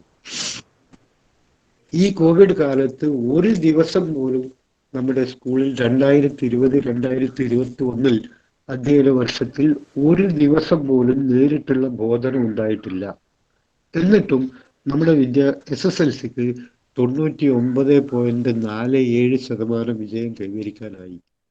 ഈ പശ്ചാത്തലത്തെ നിങ്ങൾ എങ്ങനെ വിലയിരുത്തുന്നു എന്ന് ചോദ്യം ടീച്ചിങ് ആപ്റ്റിറ്റ്യൂഡിൽ ചോദിക്കാം. അപ്പൊ അത് വിലയിരുത്താനുള്ള കഴിവ് വേണം. എങ്ങനെയാണ് ശരി? ഇപ്പൊ ഒരുപാട് പശ്ചാത്തലങ്ങളെ നമ്മൾ അറിഞ്ഞിരിക്കണം. എന്തറിഞ്ഞിരിക്കണം സർ? ഞാൻ എന്റെ ക്ലാസ്സിൽ നിങ്ങളോട് പറഞ്ഞു എന്ന് തോന്നുന്നു. നമ്മുടെ ഒരു വർഷത്തെ വിദ്യാഭ്യാസം എന്ന് പറയുന്നത് 200 പ്രവൃത്തി ദിവസമാണ്. 365 ദിവസങ്ങളിൽ 200 പ്രവൃത്തി ദിവസവും 1000 മണിക്കൂറുമാണ് നമ്മുടെ ഒരു ദിവസത്തെ പ്രവൃത്തി, ഒരു കൊല്ലത്തെ വർക്കിംഗ് ഡേ എന്ന് പറയുന്നത്. ഈ 200 പ്രവൃത്തി ദിവസത്തിലും ഈ 1000 മണിക്കൂറിലും ഒരു ദിവസവും 1 മണിക്കൂറും പോലും നമുക്ക് നേരിട്ടുള്ള ക്ലാസ് റൂം ബോധനം സാധ്യമാകാത്ത ഒരു കൊല്ലമായിരുന്നു കഴിഞ്ഞ ഒരു കൊല്ലം. ആ കൊല്ലത്തെ SSLCയുടെ റിസൾട്ടാണ് 99.47%. അപ്പോൾ നേരിട്ടുള്ള ബോധനമില്ലെങ്കിലും പഠന മികവ് സാധ്യമാകും എന്ന ഒരു തെറ്റായ സന്ദേശമാണ്, തെറ്റായ ഒരു മെസ്സേജാണ് അത് സമൂഹത്തിന് നൽകുന്നത്. അപ്പൊ ഇപ്പോഴത്തെ കരിക്കുലത്തിന് യാതൊരു തകരാറും ഇല്ല എന്നുള്ളൊരു തീരുമാനത്തിലേക്ക് ഒരാൾക്ക് എത്തിച്ചേരേണ്ടി വരും. നേരിട്ടുള്ള ബോധനത്തിന് വേണ്ടത്ര പ്രാധാന്യം ഉണ്ടായിരുന്നുവെങ്കിൽ, വിലയിരുത്തലിന് വേണ്ടത്ര പ്രാധാന്യം ഉണ്ടായിരുന്നുവെങ്കിൽ ഇത്രയും വിജയ ശതമാനം SSLCക്ക് കിട്ടുമായിരുന്നില്ല എന്ന് ക്രിട്ടിക്കൽ ജഡ്ജ്മെന്റോടുകൂടി പറയാൻ നിങ്ങൾക്ക് പറ്റണം. ഇത് സർക്കാരിനെ എതിർക്കൊന്നുമല്ല ചെയ്യുന്നത്. നിങ്ങളുടെ അഭിപ്രായത്തെ പറയാണ്, അത് ക്രിട്ടിക്കലായി പറയാണ്. ക്രിട്ടിക്കൽ ജഡ്ജ്മെന്റ്, വിമർശനാത്മക ബോധനശാസ്ത്രത്തെ പറയുന്നത് അങ്ങനെയാണ്. ക്രിട്ടിക്കൽ പെഡഗോഗി പറയുന്നത് അങ്ങനെയാണ്. അഭിപ്രായത്തെ ശരിയാവണ്ണം സമർത്ഥിച്ച് പറയുക. അത് നിലവിലെ സത്യങ്ങളെ ഭേദിക്കുന്നതാണെങ്കിൽ കൂടി പറയാൻ മടികാട്ടണ്ട. അങ്ങനെയുള്ളവരെയാണ് സമൂഹത്തിന് ആവശ്യം. അല്ലാതെ നിലവിലെ അസത്യങ്ങളോട് പൊരുത്തപ്പെട്ട് ജീവിക്കുന്ന ഒരു സാധാരണ ഒരു പുരുഷനെയോ സ്ത്രീയോ അധ്യാപകരായി കിട്ടിയാൽ ആ അധ്യാപകരെ കൊണ്ട് സമൂഹത്തിന് ഒരു നേട്ടവും ഉണ്ടാവില്ല. ഇവിടെ നിലവിലെ സ്ഥിതി എന്ത് തന്നെ ആയാലും അത് അഭികാമ്യമാണോ അല്ലയോ എന്ന് വിലയിരുത്താനുള്ള ശേഷി അധ്യാപകരുണ്ടാവണം. അങ്ങനെയുള്ള ശേഷിക്കാണ് പറയുന്നത് ക്രിട്ടിക്കൽ കോമ്പിറ്റൻസീസ്. അത് ക്രിട്ടിക്കൽ പെഡഗോഗിയുടെ ഭാഗമാണ്, വിമർശനാത്മക ബോധനശാസ്ത്രത്തിന്റെ ഭാഗമാണ്. അപ്പൊ ഉത്തരം പറയുമ്പോൾ ഒന്നും പേടിക്കേണ്ട കാര്യമില്ല. ശരിയെന്ന് തോന്നുന്നത് ശരിയായിട്ട് പറയാം, സത്യത്തോടുകൂടി പറയാം. അപ്പൊ ഇനി ഞാൻ ഒരു പ്രത്യേക ചോദ്യം നിങ്ങളുടെ മുന്നിലേക്ക് വെക്കുകയാണ്. സമയം കുറവാണ്, അപ്പൊ അതുകൊണ്ട് തന്നെ അതായത് അപ്പൊ ജി സ്യൂട്ടിനെ കുറിച്ച് ഞാൻ പറഞ്ഞു, ചിലപ്പം നിങ്ങൾക്ക് മറന്നു എന്ന് തോന്നുന്നു. ജി സ്യൂട്ട് എന്ന് പറയുന്നത് കോവിഡ് കാലത്തുള്ള ഈ ഓൺലൈൻ ക്ലാസ്സുകളില് കുട്ടികളല്ലാത്ത പലർക്കും കടന്നു ചെല്ലാൻ പറ്റുന്നുണ്ട്. ഇപ്പൊ വിക്ടേഴ്സ് ചാനൽ വഴിയുള്ള സംപ്രേഷണത്തില് കുട്ടികളല്ലാത്ത ഏതൊരാൾക്കും അത് കാണാവുന്നതാണ്. ഓൺലൈൻ ക്ലാസ് വഴിയുള്ള പഠനത്തിൽ അധ്യാപകർ അച്ഛനും അമ്മയും കൂടി ഇരുന്നിട്ട് ടീച്ചറുടെ കൂടെ ഇരുന്ന് പഠിക്കുന്നുണ്ട്. വയസ്സായ താല്പര്യമുള്ള മറ്റ് വൃദ്ധയായ ആൾക്കാർ പോലും താല്പര്യമുണ്ട് ആ ക്ലാസ് കേട്ട് പഠിക്കുന്നുണ്ട്, അത് വേറെ വിഷയം. അപ്പൊ ഇതിൽ യഥാർത്ഥത്തിൽ ഇവിടെ നടക്കുന്നത് പൈറസിയാണ്. ആരെ ഉദ്ദേശിച്ചാണോ ഒന്ന് നൽകുന്നത് അതിലേക്ക് മറ്റൊരാൾ കടന്നു കയറുകയാണ്. നല്ലതോ മോശമോ എന്നുള്ളത് അവിടെ നിൽക്കട്ടെ. പക്ഷേ കൊടുക്കുന്നതിൽ, ഞാൻ നിങ്ങൾക്ക് വേണ്ടി തരുന്നതിൽ മറ്റൊരാൾ കടന്നു കയറുകയാണ്. അതിനെ പൈറസി എന്ന് പറയും. അപ്പോൾ G-Suite എന്ന് പറയുന്നത് അധ്യാപകർക്കും കുട്ടികൾക്കും നേരിട്ട് സംവദിക്കാനും പൈറസി ഒഴിവാക്കാനും വേണ്ടിയിട്ട് വിദ്യാഭ്യാസ വകുപ്പിന്റെ കീഴില് കൈറ്റിന്റെ സഹായത്തോടു കൂടി ഗൂഗിൾ ഉണ്ടാക്കിയെടുത്ത ഒരു പ്ലാറ്റ്ഫോമിന്റെ പേരാണ് G-Suite. ഇവിടെ ആരാണോ പ്രയോക്താവ് അവർക്ക് മാത്രമേ എൻ്റർ ചെയ്യാൻ പറ്റൂ. അവർക്കൊരു കോഡും കാര്യങ്ങളൊക്കെ കൊടുത്തിട്ട് G-Suite പ്ലാറ്റ്ഫോം ഇപ്പം നന്നായി വളർത്തിക്കൊണ്ടുവരികയാണ്. ഓക്കെ, ഇനി ഇനി ഞാൻ ഇതൊന്നും പറയില്ല. അടുത്ത ക്ലാസ്സുകളിൽ നേരിട്ട് ക്ലാസ്സിലേക്ക് വരികയാണ് ചെയ്യുക. ചോദ്യം ഇതാണ്, ടീച്ചിങ് ആപ്റ്റിറ്റ്യൂഡുമായി ബന്ധപ്പെട്ട ഒരു ചോദ്യം. എന്തുകൊണ്ട് നിങ്ങൾ ഒരു ടീച്ചറാകാൻ ആഗ്രഹിക്കുന്നു? Simple question. അല്ലെങ്കിൽ ഇതേ ചോദ്യം തന്നെ ചോദിക്കാം, അധ്യാപക ജോലിയോട് നിങ്ങൾക്ക് താല്പര്യം തോന്നാൻ കാരണം? ഈ രണ്ട് ചോദ്യമാണ് ഞാൻ നിങ്ങളോട് ചോദിക്കുന്നത്. ഇത് യഥാർത്ഥത്തിൽ 2-3 മാർക്കിന്റെ ചോദ്യമാണ്. ഇതിന് ഒറ്റ വാക്കിൽ ഒരു ഉത്തരമൊന്നുമില്ല. ഇതിന്റെ ഉത്തരങ്ങൾ നിങ്ങൾ നിർമ്മിച്ചെടുക്കണം. അവിടെ നിർമ്മിച്ചെടുക്കാൻ നിങ്ങൾക്ക് റിഹേഴ്സലുകൾക്ക് ടൈമൊന്നുമില്ല. ഒരു സിനിമയാണെങ്കിൽ അങ്ങനെയല്ല. മോഹൻലാലിന്റെ ഒരു സിനിമ നമ്മൾ സ്ക്രീനിൽ കാണുന്നു, ഒരു ഷൂട്ട്, ഒരു സീൻ കാണുന്നു. അത് മോഹൻലാൽ ആദ്യമായിട്ട് അഭിനയിച്ച സീനൊന്നുമല്ല. ആ സീനിന്റെ മുമ്പിൽ അയാൾ 10 പ്രാവശ്യം റിഹേഴ്സലും ടേക്കും നടത്തിയിട്ടുണ്ടാവും. അതൊന്നും നമ്മൾ കാണുന്നില്ല. നമ്മൾ സിനിമയിൽ കാണുന്ന സീൻ എന്ന് പറയുന്നത് there may be 100 of takes before that. പക്ഷെ ഇവിടെ നിങ്ങൾക്ക് ആ ഉത്തരം നൽകാനുള്ള റിഹേഴ്സലിനുള്ള ടൈമില്ല. അപ്പൊ ഇന്റർവ്യൂവിന് മുമ്പ് നിങ്ങൾക്കുള്ള ടൈം മുഴുവനും റിഹേഴ്സലിനുള്ള ടൈമാണ്. അപ്പൊ ഈ സമയം എന്തിന്റെ സമയമാണ്? എല്ലാവരും എന്നോട് പറയൂ.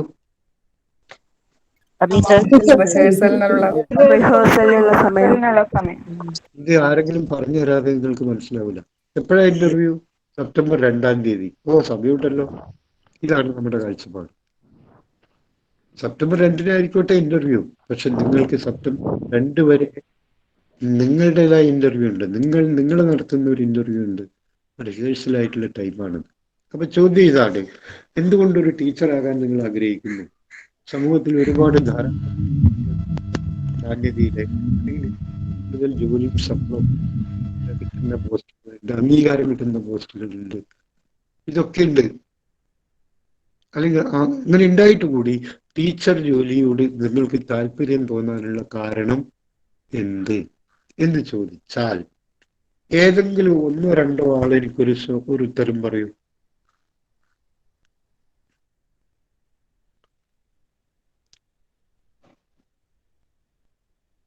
ആരെങ്കിലും ഒന്ന് പറയൂ ഒരു ഉത്തരം, നിങ്ങൾ കൊടുക്കാവുന്ന ഉത്തരം. നമ്മുടെ സ്കൂൾ ലൈഫിൽ ഇൻസ്പയർഡ് ആയിട്ടുള്ള നല്ലൊരു ടീച്ചറിനെ കണ്ടിട്ട് അതിൽ ഇൻസ്പിറേഷൻ തോന്നിയിട്ട് അങ്ങനെ ആകാനായിട്ട് ആഗ്രഹിക്കുന്നു.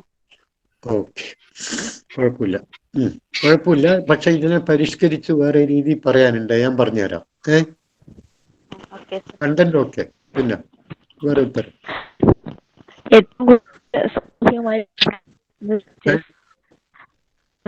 ഏറ്റവും കൂടുതൽ സമൂഹത്തില്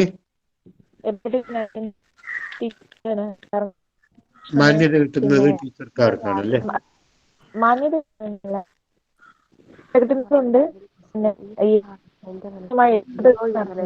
അതായത് ഇലക്ഷന്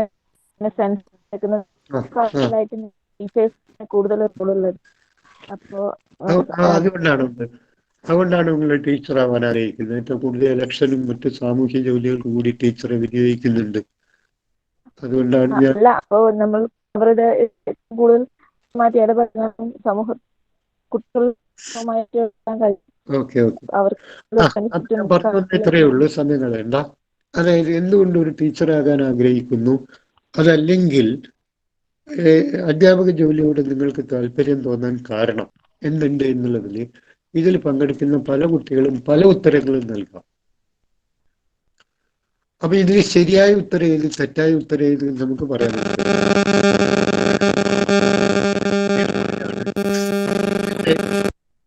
എൻ്റെ അച്ഛനും അമ്മയൊക്കെ ടീച്ചർമാരായിരുന്നു.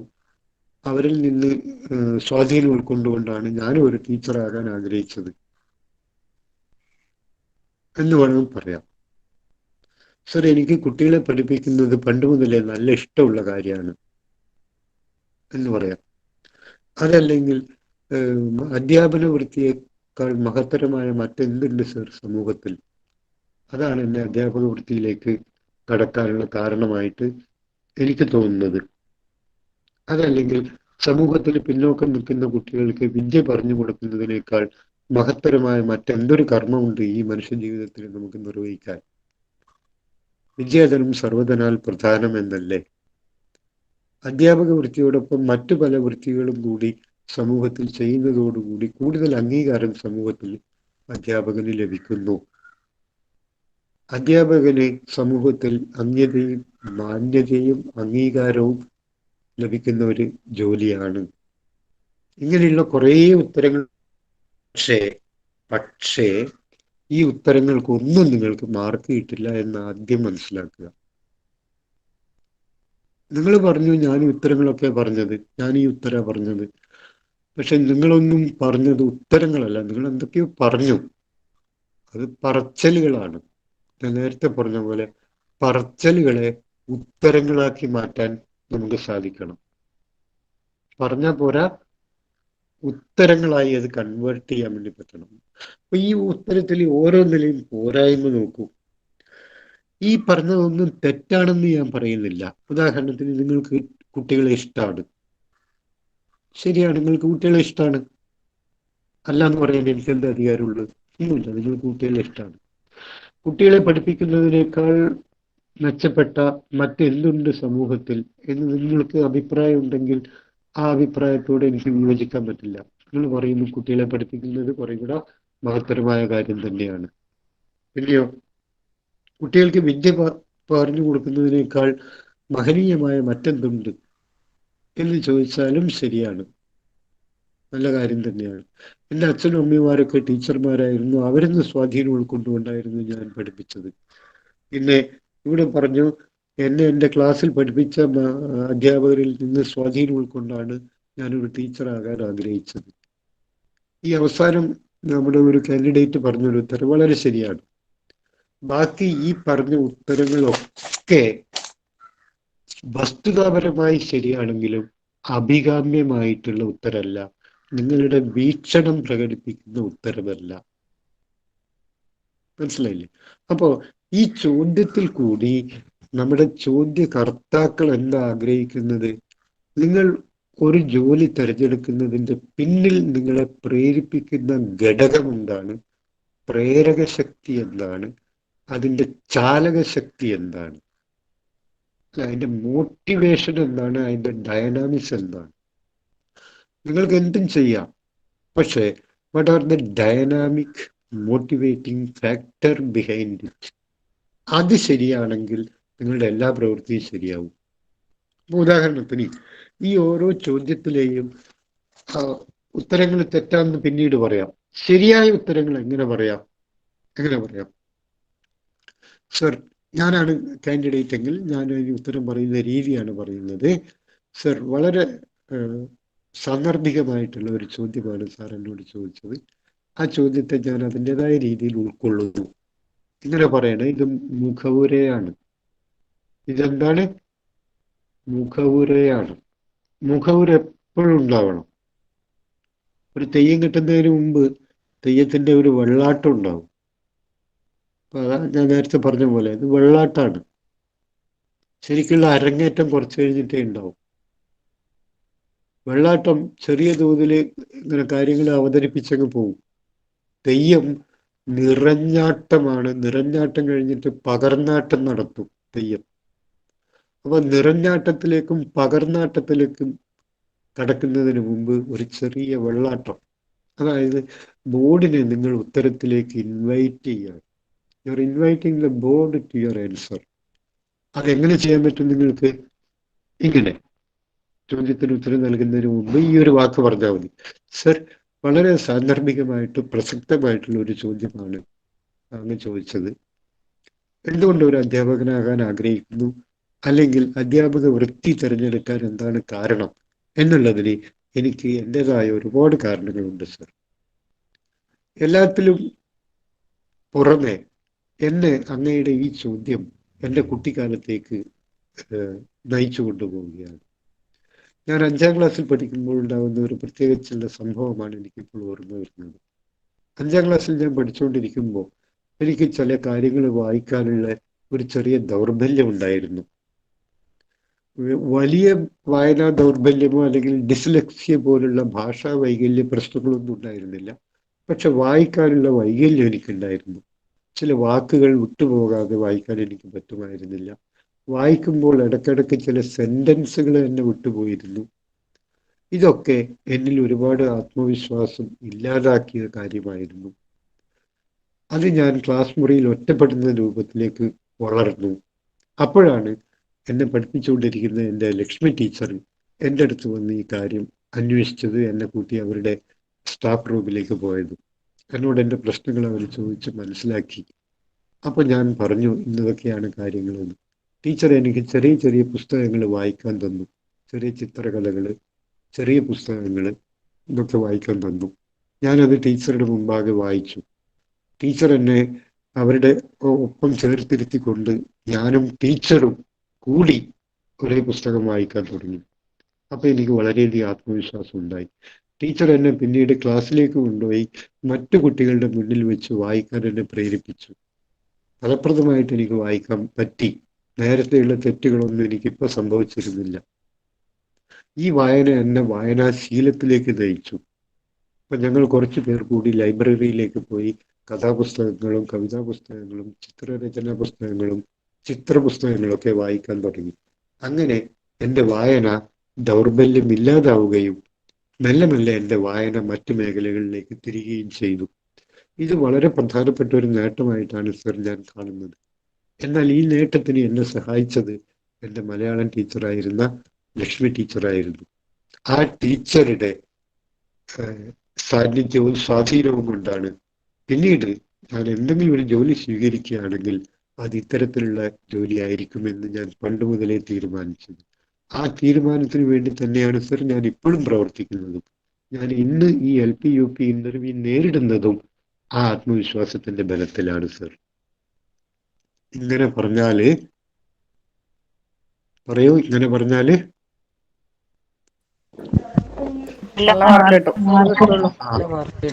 ചറപറാന്ന് പറഞ്ഞിട്ട് വരുന്നു പറഞ്ഞാൽ ഏതോ സിനിമയിലില്ലേ, നമ്മുടെ ശങ്കരാടിയും മോഹൻലാലും ശ്രീനിവാസനൊക്കെ, മോഹൻലാലും ശ്രീനിവാസനും ഒരു പശുവിനെയും കൊണ്ട് പോകുമ്പോൾ ശങ്കരാടി പോകുന്നുണ്ട്.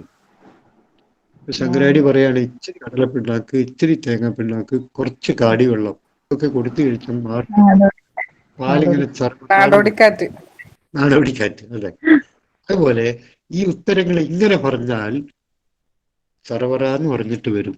1 മാർക്ക് നിങ്ങൾക്ക് കിട്ടാൻ ഉദ്ദേശിച്ച് നിങ്ങൾക്ക് 2 മാർക്ക് വരും. 2 മാർക്കാ തരാൻ ഉദ്ദേശിച്ചെങ്കിൽ അറിയാണ്ട് 3 മാർക്കാവും. കാരണം നിങ്ങളുടെ രീതി അങ്ങനെയാണ്, നിങ്ങൾ ആ ആശയം പ്രകടിപ്പിച്ച രീതി എങ്ങനെയാണ്, അത്രയും ഇംപ്രസീവായിട്ടാണ്. കാരണം കൃത്യമായ ഉദാഹരണത്തിൽ കൂടി സ്പെസിഫിക് ആയിട്ടാണ് നിങ്ങൾ കാര്യങ്ങൾ പറഞ്ഞത്. പക്ഷെ അതിനു മുമ്പ് ഞാൻ നിങ്ങളോട് ഒരു കാര്യം പറയാം.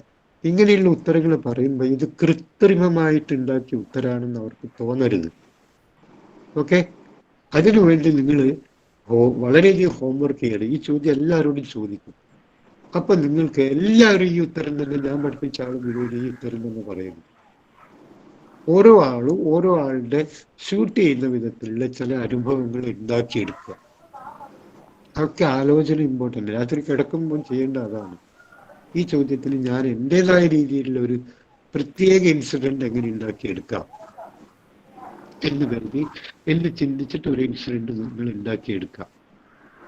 അപ്പൊ അങ്ങനെയാണ് സാർ അധ്യാപക വൃത്തിയിലേക്ക് ഞാൻ തിരിഞ്ഞത്. ഈ ചോദ്യത്തിന് ഒരുപാട് നേരങ്ങളുണ്ട്.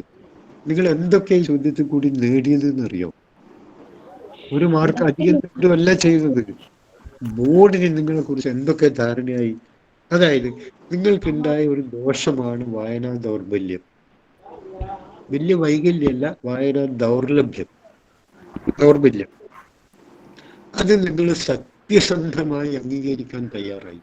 മാത്രമല്ല മറ്റൊരാളുടെ മുമ്പിൽ വെച്ച് അത് പറയാനും നിങ്ങൾ തയ്യാറായി. അപ്പം നിങ്ങൾക്കുണ്ടായ ഒരു കോട്ടം അല്ലെങ്കിൽ ഒരു അനുഭവ പരിശീലന കുറവ് നിങ്ങൾ അംഗീകരിക്കാനും മറ്റൊരാളോട് പറയാനും സന്നദ്ധനായി. എന്ന് വെച്ചാൽ നിങ്ങൾ സത്യസന്ധനാണ്.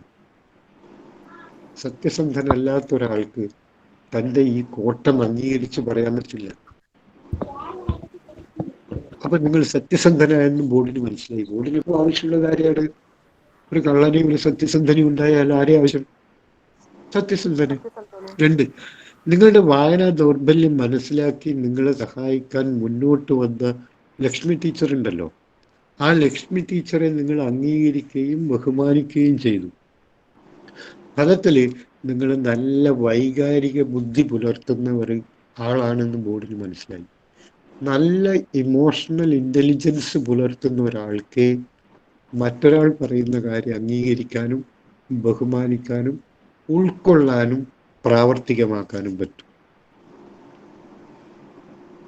ഞാൻ ഈ പറയുന്ന കാര്യം ഉൾക്കൊള്ളാനും പ്രാവർത്തികമാക്കാനും പറ്റണമെങ്കിൽ നിങ്ങൾക്ക് നല്ല ഇമോഷണൽ ഇന്റലിജൻസ് ഉണ്ടാവണം. അല്ലെങ്കിൽ മാഷെന്ത് പറഞ്ഞു പോയി, ആകെ പോട്ടെ, നമുക്ക് വേറെ വഴി നോക്കാം എന്നൊക്കെ ചിന്തിക്കും. ഇതൊന്നും ശരിയായ രീതിയല്ല.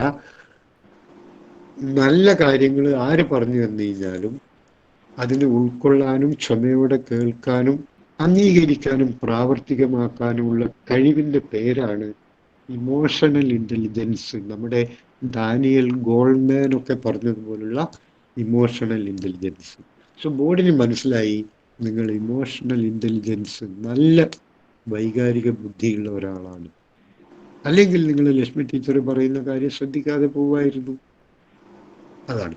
അടുത്തത്, ക്ലാസ് ടീച്ചറുടെ ആശയങ്ങളും പ്രവൃത്തികളും ഉൾക്കൊണ്ടുകൊണ്ട് നിങ്ങൾ ഒരു നല്ല ശീലമുള്ള ഒരു അധ്യാപകനായി മാറാൻ നിങ്ങൾ സ്വയം ശ്രമിച്ചു. അതുകൊണ്ടാണല്ലോ നിങ്ങളുടെ വായനാശീലമൊക്കെ മാറി 5ാം ക്ലാസ്സിൽ നിന്ന്. പക്ഷെ അന്ന് മുതലേ നിങ്ങളുടെ മനസ്സിലൊരു നിശ്ചയദാർഢ്യം ഉണ്ടായിരുന്നു. എന്ത്? ഏതെങ്കിലും ഒരു പ്രവൃത്തി ഞാൻ ചെയ്യുകയാണെങ്കിൽ അതിങ്ങനെ ആർക്കെങ്കിലും ഗുണം ചെയ്യുന്ന ഒരു പ്രവൃത്തിയായിരിക്കും. അപ്പൊ എന്നെ ലക്ഷ്മി ടീച്ചർ കുറെ സ്വാധീനിച്ചു.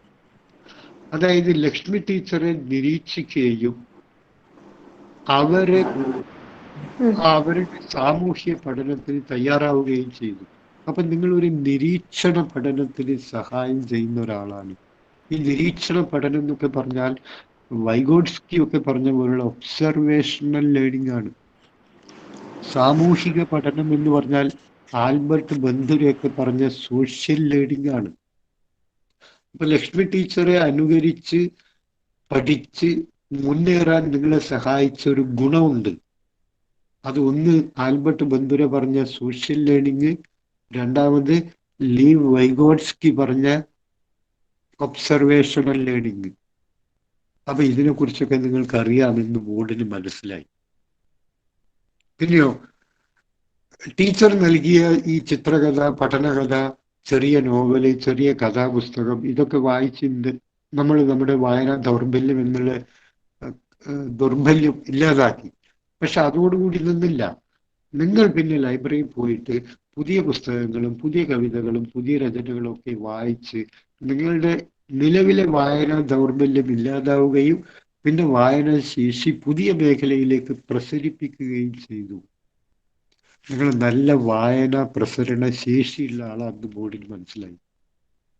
ട്രാൻസ്ഫർ ഓഫ് ലേണിംഗ്, തോണ്ടയ്ക്കും ബാഗ്ലിയും ഒക്കെ പറഞ്ഞ പോലുള്ള ട്രാൻസ്ഫർ ഓഫ് ലേണിംഗ്, പഠനാന്തരണം അല്ലെങ്കിൽ പഠന പ്രസരണം. ഒരു മേഖലയിൽ നിന്ന് ആർജിച്ച കഴിവ് മറ്റൊരു മേഖലയിലെ പഠനത്തിന് സഹായകരമാകുമ്പോഴാണ് അത് പഠന പ്രസരണം എന്ന് പറയുന്നത്. ഇതിനെക്കുറിച്ചൊക്കെ ചോദ്യം വരും. ഇത് നമ്മൾ സൈക്കോളജി ക്ലാസ്സിൽ വേറെ എടുക്കും കേട്ടോ. ഓക്കെ. അപ്പോൾ നിങ്ങൾ പഠനത്തിൽ ഫലപ്രദമായ പഠന പ്രസരണം നടത്താൻ കഴിവുള്ള ഒരാളാണ് നിങ്ങൾ എന്ന് ബോർഡിന് മനസ്സിലായി. പിന്നെയോ ലക്ഷ്മി ടീച്ചറെ പോലെ ഒരു ടീച്ചറാകണം എന്നുള്ള ഒരു ആഗ്രഹം ചെറുപ്രായത്തിലേ നിങ്ങളിൽ ഉണ്ടായതാണ്. 5ാം ക്ലാസ്സിൽ നിങ്ങളുടെ ഈ പ്രശ്നം പരിഹരിച്ചതോടുകൂടി നിങ്ങളുടെ മനസ്സിൽ ഉദയം കൊണ്ട ഒരു കാര്യമാണ്, ഭാവിയിൽ ആരെങ്കിലും ആയിത്തീരുകയാണെങ്കിൽ ലക്ഷ്മി ടീച്ചറെ പോലുള്ള ഒരു ടീച്ചറാവണം എന്ന് നിങ്ങൾ 5ാം ക്ലാസ് മുതൽ ആലോചിച്ചതാണ്. അപ്പൊ ആലോചിച്ച് നോക്കൂ, നിങ്ങൾക്ക് ഇപ്പം 30 വയസ്സായി. അപ്പൊ 20 കൊല്ലം നിങ്ങൾ എന്ത് ചെയ്തു? 5ാം ക്ലാസ്സിൽ നിങ്ങൾ മനസ്സിൽ ഉറപ്പിച്ച ഒരു കാര്യം, ആ കാര്യം സഫലമായി കഠിനമായി പ്രവർത്തിച്ച് ഫലിപ്പിക്കാൻ വേണ്ടിയിട്ട് 20 കൊല്ലം നിങ്ങൾ സുദീർഘമായി ജോലി ചെയ്തു എന്നർത്ഥം. അപ്പൊ അതിൻ്റെ അർത്ഥം ഒരു ലക്ഷ്യം സെറ്റ് ചെയ്യാനും ആ ലക്ഷ്യത്തിലേക്ക് എത്തിച്ചേരാൻ വേണ്ടി കഠിനമായി പ്രയത്നിക്കുകയും ചെയ്യുന്ന, എന്നിട്ടത് പരിസമാപ്തിയിലേക്ക് എത്തിക്കുന്ന ഒരു ലേണറാണ് നിങ്ങൾ. നിങ്ങൾ വളരെ കോംപ്രിഹെൻസീവായിട്ടുള്ള ത്രൈവിങ് സ്കില്ലുള്ള ഒരു പഠിതാവാണ് എന്നുകൂടി മനസ്സിലായി. അല്ലെങ്കിൽ 5ാം ക്ലാസ്സിൽ കണ്ട സ്വപ്നം നിങ്ങൾ 6ാം ക്ലാസ്സിൽ മറക്കുമായിരുന്നു. ഇവിടെ അങ്ങനെയല്ലല്ലോ സംഭവിച്ചത്. ലക്ഷ്മി ടീച്ചറെ പോലെ ഒരു ടീച്ചറാവണം എന്നുള്ള ആഗ്രഹം അന്ന് നിങ്ങളുടെ മനസ്സ് തോന്നിയിട്ടുണ്ടെങ്കിൽ ആ ആശയം ഇന്നും നിങ്ങളുടെ മനസ്സിൽ എരിതീ പോലെ തീപ്പൊരി പോലെ കത്തി നിൽക്കുകയാണ്, അണയുന്നില്ല.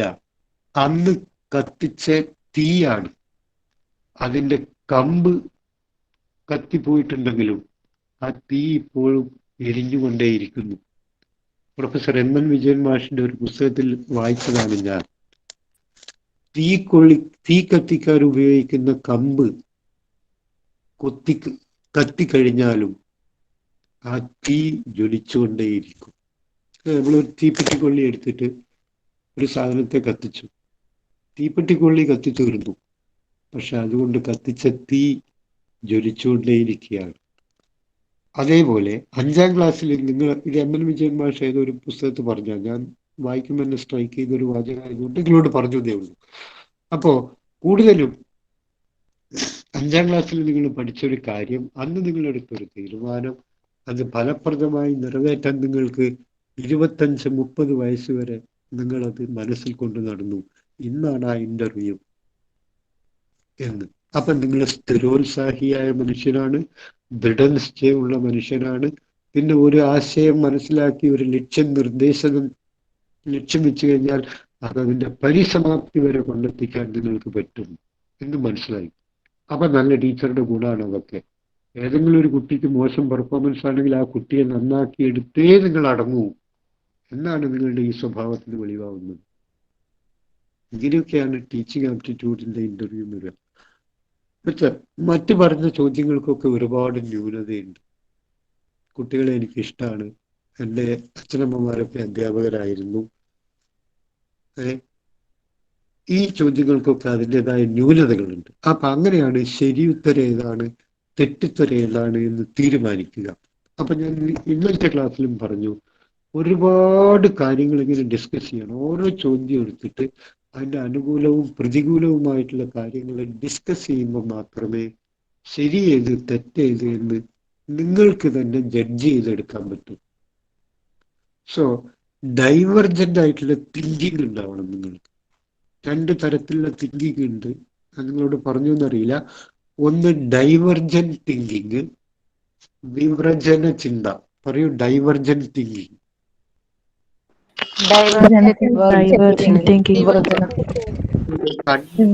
വിവ്രജന ചിന്ത, സംവ്രജന ചിന്ത, വിവ്രജന ചിന്ത. സംവ്രജന ചിന്ത, വിവ്രജന ചിന്ത. Very good, very good. ഈ സംവ്രജന ചിന്ത എന്ന് പറഞ്ഞു കഴിഞ്ഞാൽ ആദ്യം വിവ്രജന ചിന്തയെ കുറിച്ച് പറയാം.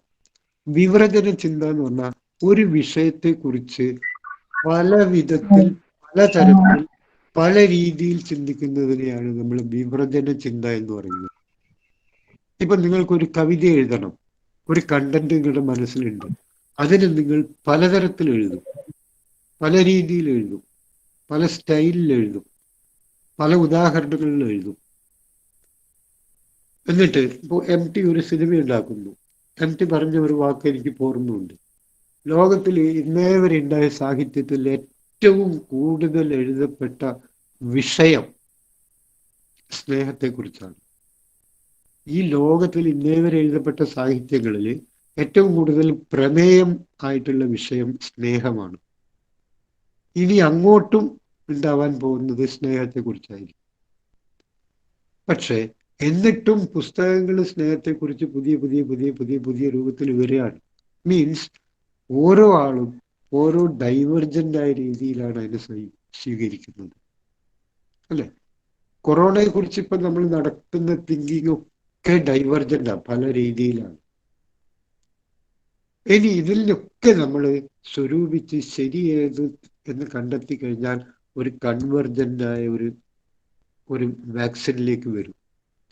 100,000 വാക്സിൻ പരീക്ഷിച്ചിട്ടാണ് 1-2 വാക്സിൻ ഫലവത്തായത്. അപ്പൊ 100,000 വാക്സിനെ കുറിച്ച് ചിന്തിക്കുക എന്നുള്ളത് ഡൈവർജന്റ് ആക്ഷനാണ്. 1-2 വാക്സിനിലേക്ക് അത് പരിമിതപ്പെടുത്തുക എന്നുള്ളത് ഒരു കൺവെർജന്റ് ആക്ഷനാണ്. അപ്പൊ കൺവെർജൻസിന് മുമ്പ് ഡൈവർജൻസ് വളരെ ഇമ്പോർട്ടൻ്റ് ആണ്. സംവ്രജന ചിന്തയിലേക്ക് എത്തിച്ചേരണമെങ്കിൽ വിവ്രജന ചിന്ത വളരെയധികം അനിവാര്യമാണ്. അപ്പൊ ഈ ഒരു ചോദ്യം എടുത്തിട്ട് നമ്മളിപ്പോ മനസ്സിലായി എങ്ങനെയാണ് അതിന്റെ ശരി ഉത്തരം പറയേണ്ടത് എന്നുള്ളത്. എങ്ങനെയാണ് കമ്മ്യൂണിക്കേഷൻ പ്രോട്ടോകോൾ പാലിക്കേണ്ടത്, എങ്ങനെയാണ് ഉത്തരത്തിൽ നൈരന്തര്യം നിലനിർത്തേണ്ടത്. ബോർഡ് എന്തെങ്കിലും പറയുമ്പോൾ യെസ് സർ എന്നിടക്ക് വെച്ച് പറഞ്ഞ് ബോർഡുമായി ഒരു ബന്ധം നിലനിർത്താൻ നിങ്ങൾക്ക് പറ്റണം. ഇതൊക്കെ ഞാൻ പറഞ്ഞു. ഇനി നമ്മൾ അടുത്ത ക്ലാസ്സിൽ പുതിയൊരു ചോദ്യമായിട്ട് വരും. ടീച്ചിങ് ആപ്റ്റിറ്റ്യൂഡ് തന്നെ ആയിരിക്കും. എന്നിട്ട് അതിൻ്റെ സാധ്യതാ ഉത്തരങ്ങളെ കുറിച്ച് പറയും. എന്നിട്ട് അതിൻ്റെ ശരിയായ ഉത്തരങ്ങളെ കുറിച്ച് പറയും. എന്തുകൊണ്ട് ശരിയായ ഉത്തരങ്ങൾ എന്തുകൊണ്ട് ശരിയെന്ന് ന്യായീകരിക്കും. തെറ്റായ ഉത്തരങ്ങൾ എന്തുകൊണ്ടാണ് തെറ്റായ ഉത്തരങ്ങൾ എന്ന് ന്യായീകരിക്കും. അങ്ങനെ നിങ്ങളുടെ ചിന്താ പ്രക്രിയയെ ശരിയാക്കി എടുക്കുകയാണ് വേണ്ടത്. ഞാൻ പറഞ്ഞു, ഇന്റർവ്യൂ ഹാളിലെ 6-7 മിനിറ്റോ നിങ്ങളെ സഹായിക്കാൻ ആരുമില്ല, നിങ്ങൾ മാത്രമേ ഉള്ളൂ. അപ്പൊ you equip yourself always. You identify your strength, identify your weakness, identify your opportunity, identify your threat. അതാണ് ഷോർട്ട് അനാലിസിസ് എന്ന് പറയുന്നത്. മാനേജ്മെന്റിലെ ഒരു അനാലിസിസ് തിയറിയാണ് ഷോർട്ട് തിയറി. SWOT. എസ് എന്ന് വെച്ചാൽ സ്ട്രെങ്ത്, W എന്ന് വെച്ച് കഴിഞ്ഞാൽ വീക്ക്നെസ്, O എന്ന് പറഞ്ഞാൽ ഓപ്പർച്യൂണിറ്റി, T എന്ന് പറഞ്ഞാൽ threat. Strength, W weakness, O opportunities, T threat, short. അപ്പൊ ഓരോ ആളും ഇന്ന് രാത്രി പോയി കിടക്കുന്ന സമയത്ത് ചെയ്യേണ്ട കാര്യം എന്താണെന്ന് വെച്ചാൽ, ഒന്ന്, ഞാൻ ഈ ക്ലാസ്സിൽ എടുത്ത കാര്യങ്ങൾ, അതിൽ കൂടി കണ്ടെത്തിയ പുതിയ പുതിയ വാക്കുകൾ അതൊന്നുകൂടി വായിക്കുക. നോട്ട് കുറിച്ച് വെച്ചിട്ടുണ്ടെങ്കിൽ അത് വായിച്ചെടുക്കുക. പിന്നീട് ഇതേപോലെ തന്നെ രാത്രി കിടന്നുറങ്ങുമ്പോൾ തങ്ങളുടെ ശക്തി എന്ത്, തങ്ങളുടെ ദൗർബല്യം എന്ത്, തങ്ങളുടെ മുന്നിലുള്ള അവസരം എന്ത്, അത് നേടിയെടുക്കാനുള്ള വെല്ലുവിളികൾ എന്തൊക്കെയാണ്. വെല്ലുവിളികൾ എന്തെങ്കിലും ഉണ്ടെങ്കിൽ അത് നിങ്ങളുടെ പ്രശ്നങ്ങളായിട്ട് ഈ ക്ലാസ്സിൽ അവതരിപ്പിക്കുക എന്നോട് അടുത്ത ക്ലാസ്സിൽ. മനസ്സിലായില്ല? അപ്പോൾ അതെനിക്ക് പരിഹരിച്ചു തരാൻ വേണ്ടി പറ്റും. ചെറിയ പരിഹാരം ഉണ്ടായിട്ട് പറ്റുമായിരിക്കും. നിങ്ങൾക്ക് തോന്നും വലിയ പ്രശ്നമാണെന്ന്. വലിയ പ്രശ്നങ്ങളൊന്നുമില്ല.